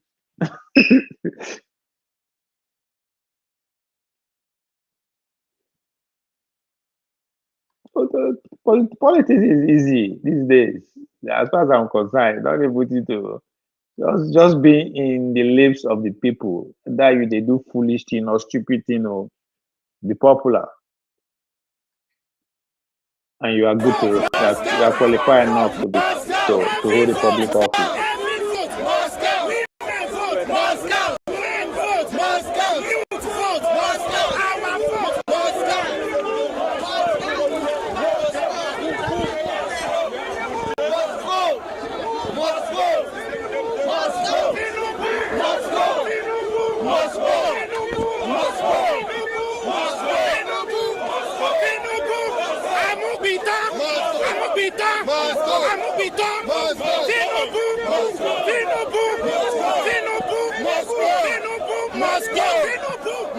How much will it cost them to hold this kind of protest in all 32 state capitals in Nigeria? must go. Must go. Must go. Must go. Must go. That's all it takes. They know, but they will do it. They just need to get few people with a shout like this. Tinubu must go. They are good.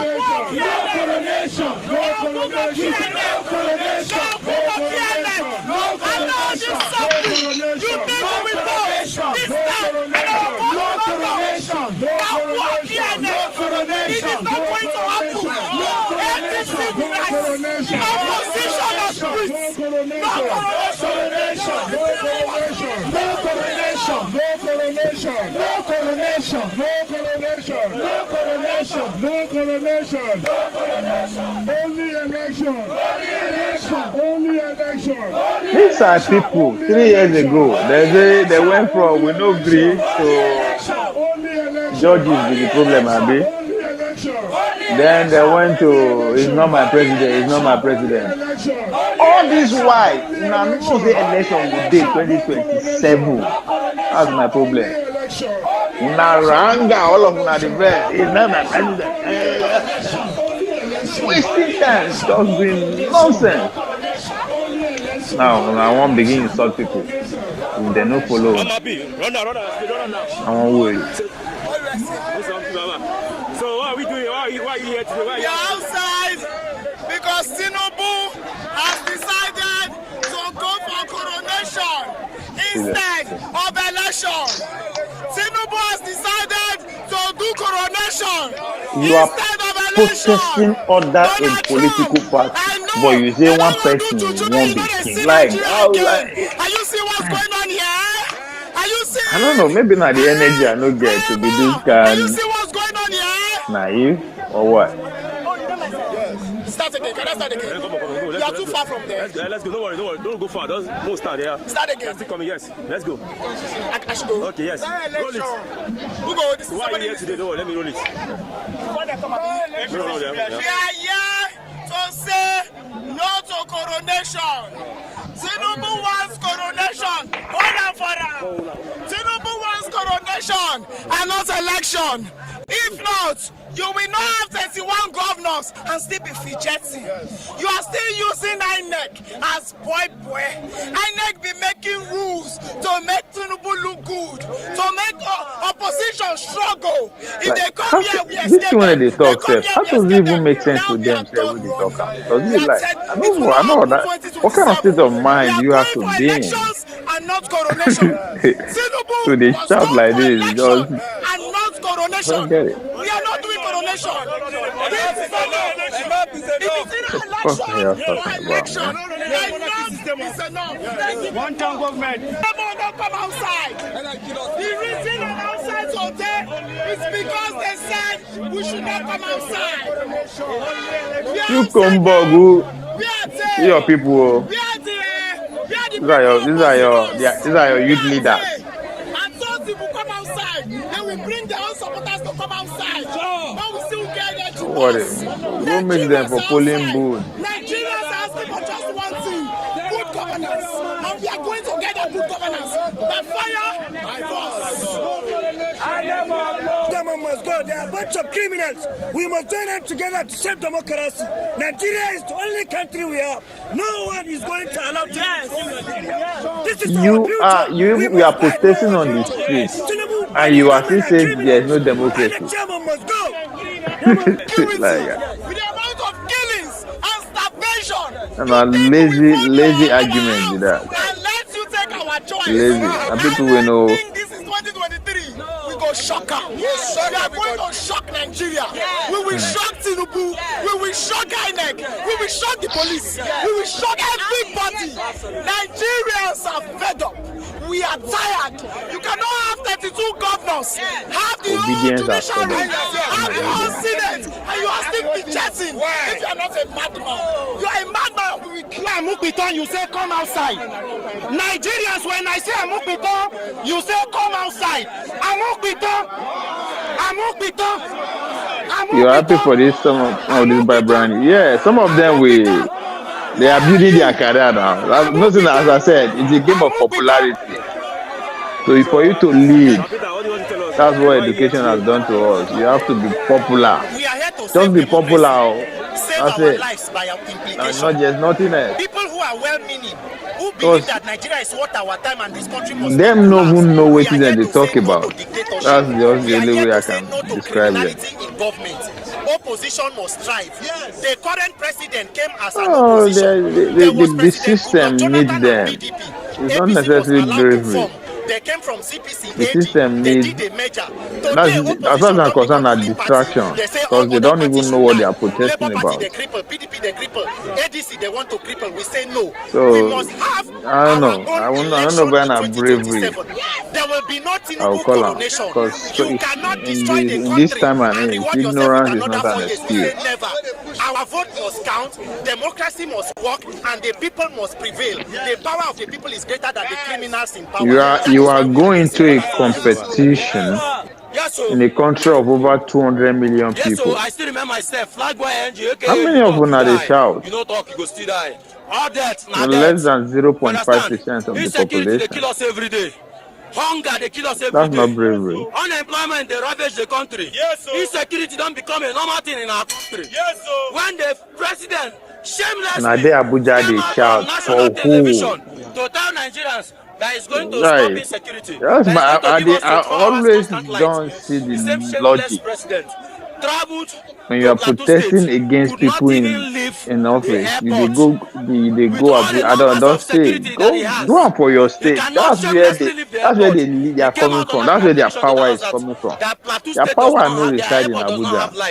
Akpabio power no dey Abuja. Once take Akpabio out of office, go to his constituencies and organize shit like this. He was now shaking them. Isn't that a national disgrace?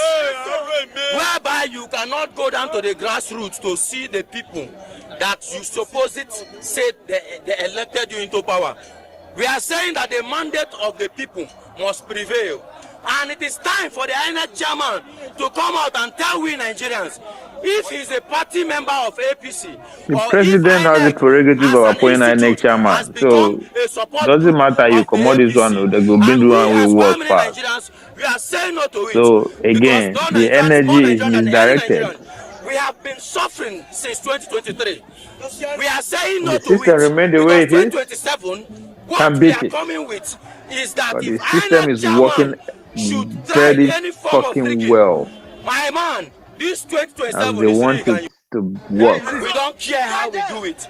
Was built for a purpose, and that purpose is who is yielding dividends. So why do you want to change it? No amount of military personnel can stop us. No amount of DSS can stop us. We are in democracy. It is within the ambit of the law that we must exercise. But when I say democracy don't die now, and I want to protest. Come it rain or sun, we must protest because we have the chief protester there in Villa.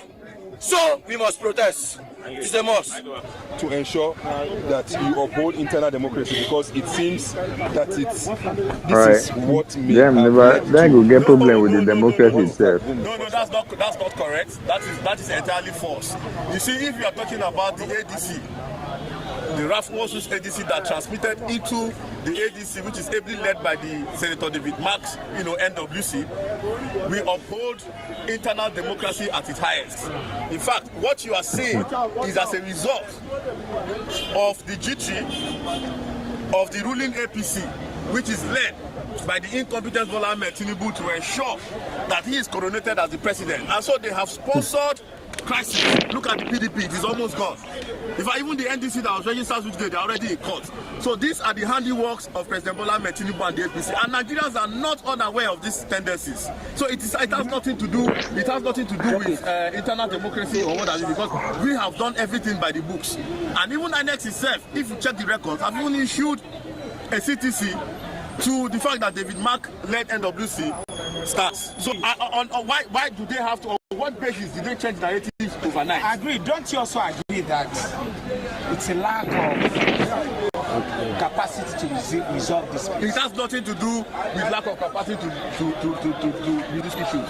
If you look at the trajectory of Senator David Mark, even as the 6th and 7th president of the Senate, the president of the 6th and 7th Senate. You saw how he meticulously managed that assembly of diverse people. But what we have today is a situation where the governor, the ruling party has and the government of the day has threatened people to ensure that they hold down opposition parties.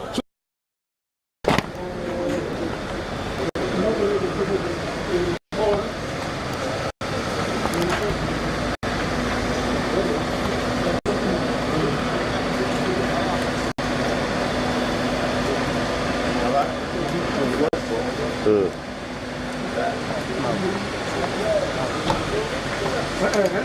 yes, sir.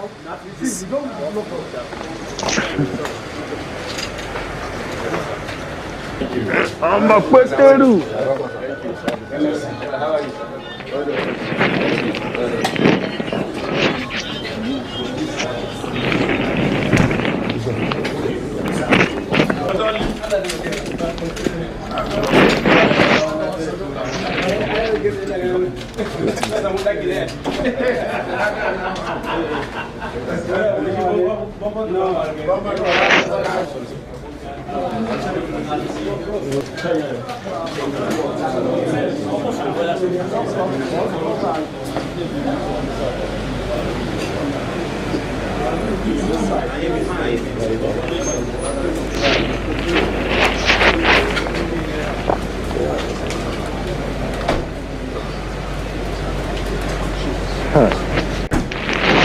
This man, you go to the old Toyota.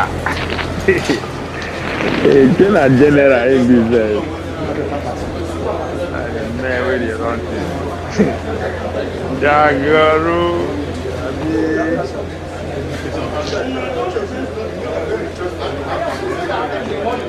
Amuta.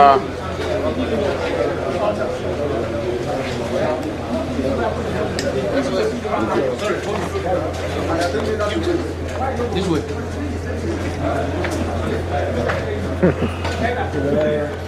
All these men, it's funny.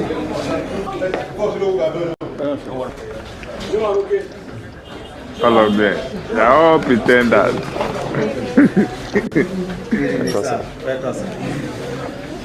Power.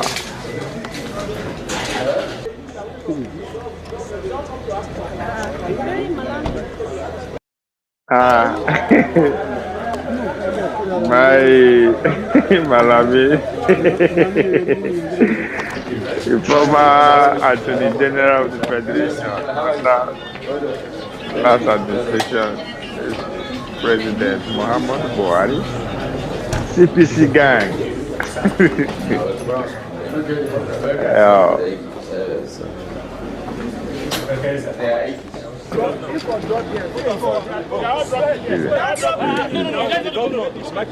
See, if I come in for driving,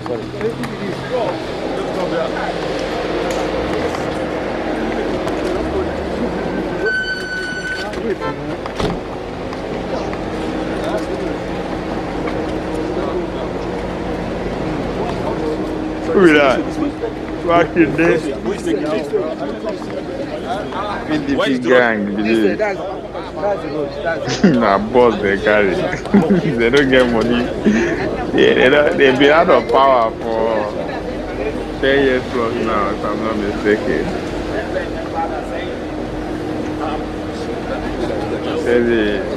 They can't agree about the boss. Yeah, I see all of them, they be pretenders.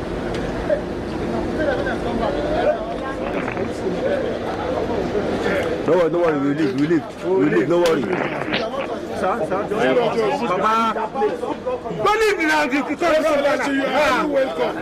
Give me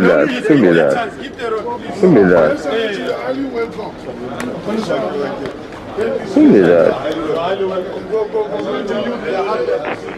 Oh, I'm actually.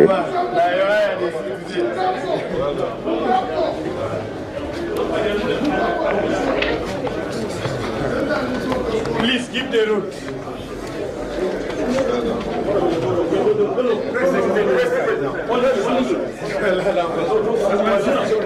Oh,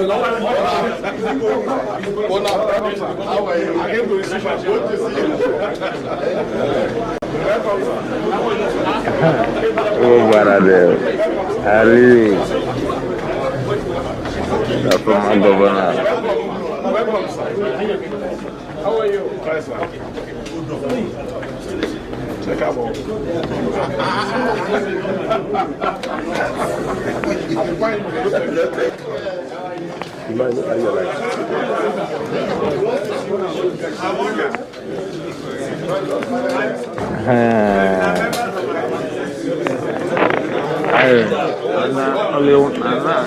This is just one woman among them. These men. And there you see Peter Obi. See? That's a good actor for that.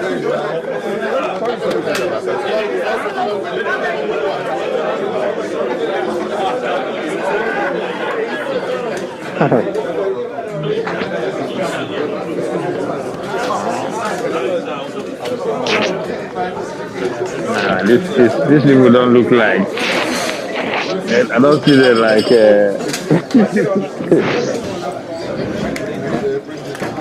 I don't see force. I don't see a formidable force here. I don't see like people.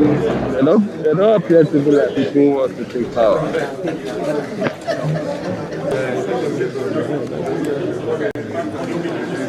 Yeah, look like people who have the agendas are way apart.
Please.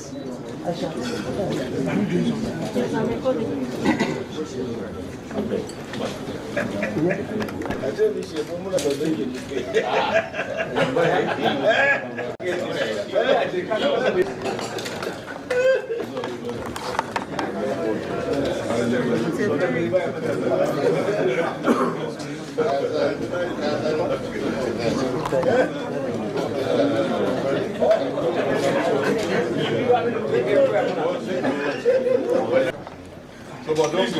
Just for a while, then we'll be back. All right. I thought we were going to be part of the meeting. No. We are not part of it. We will go to the other side later.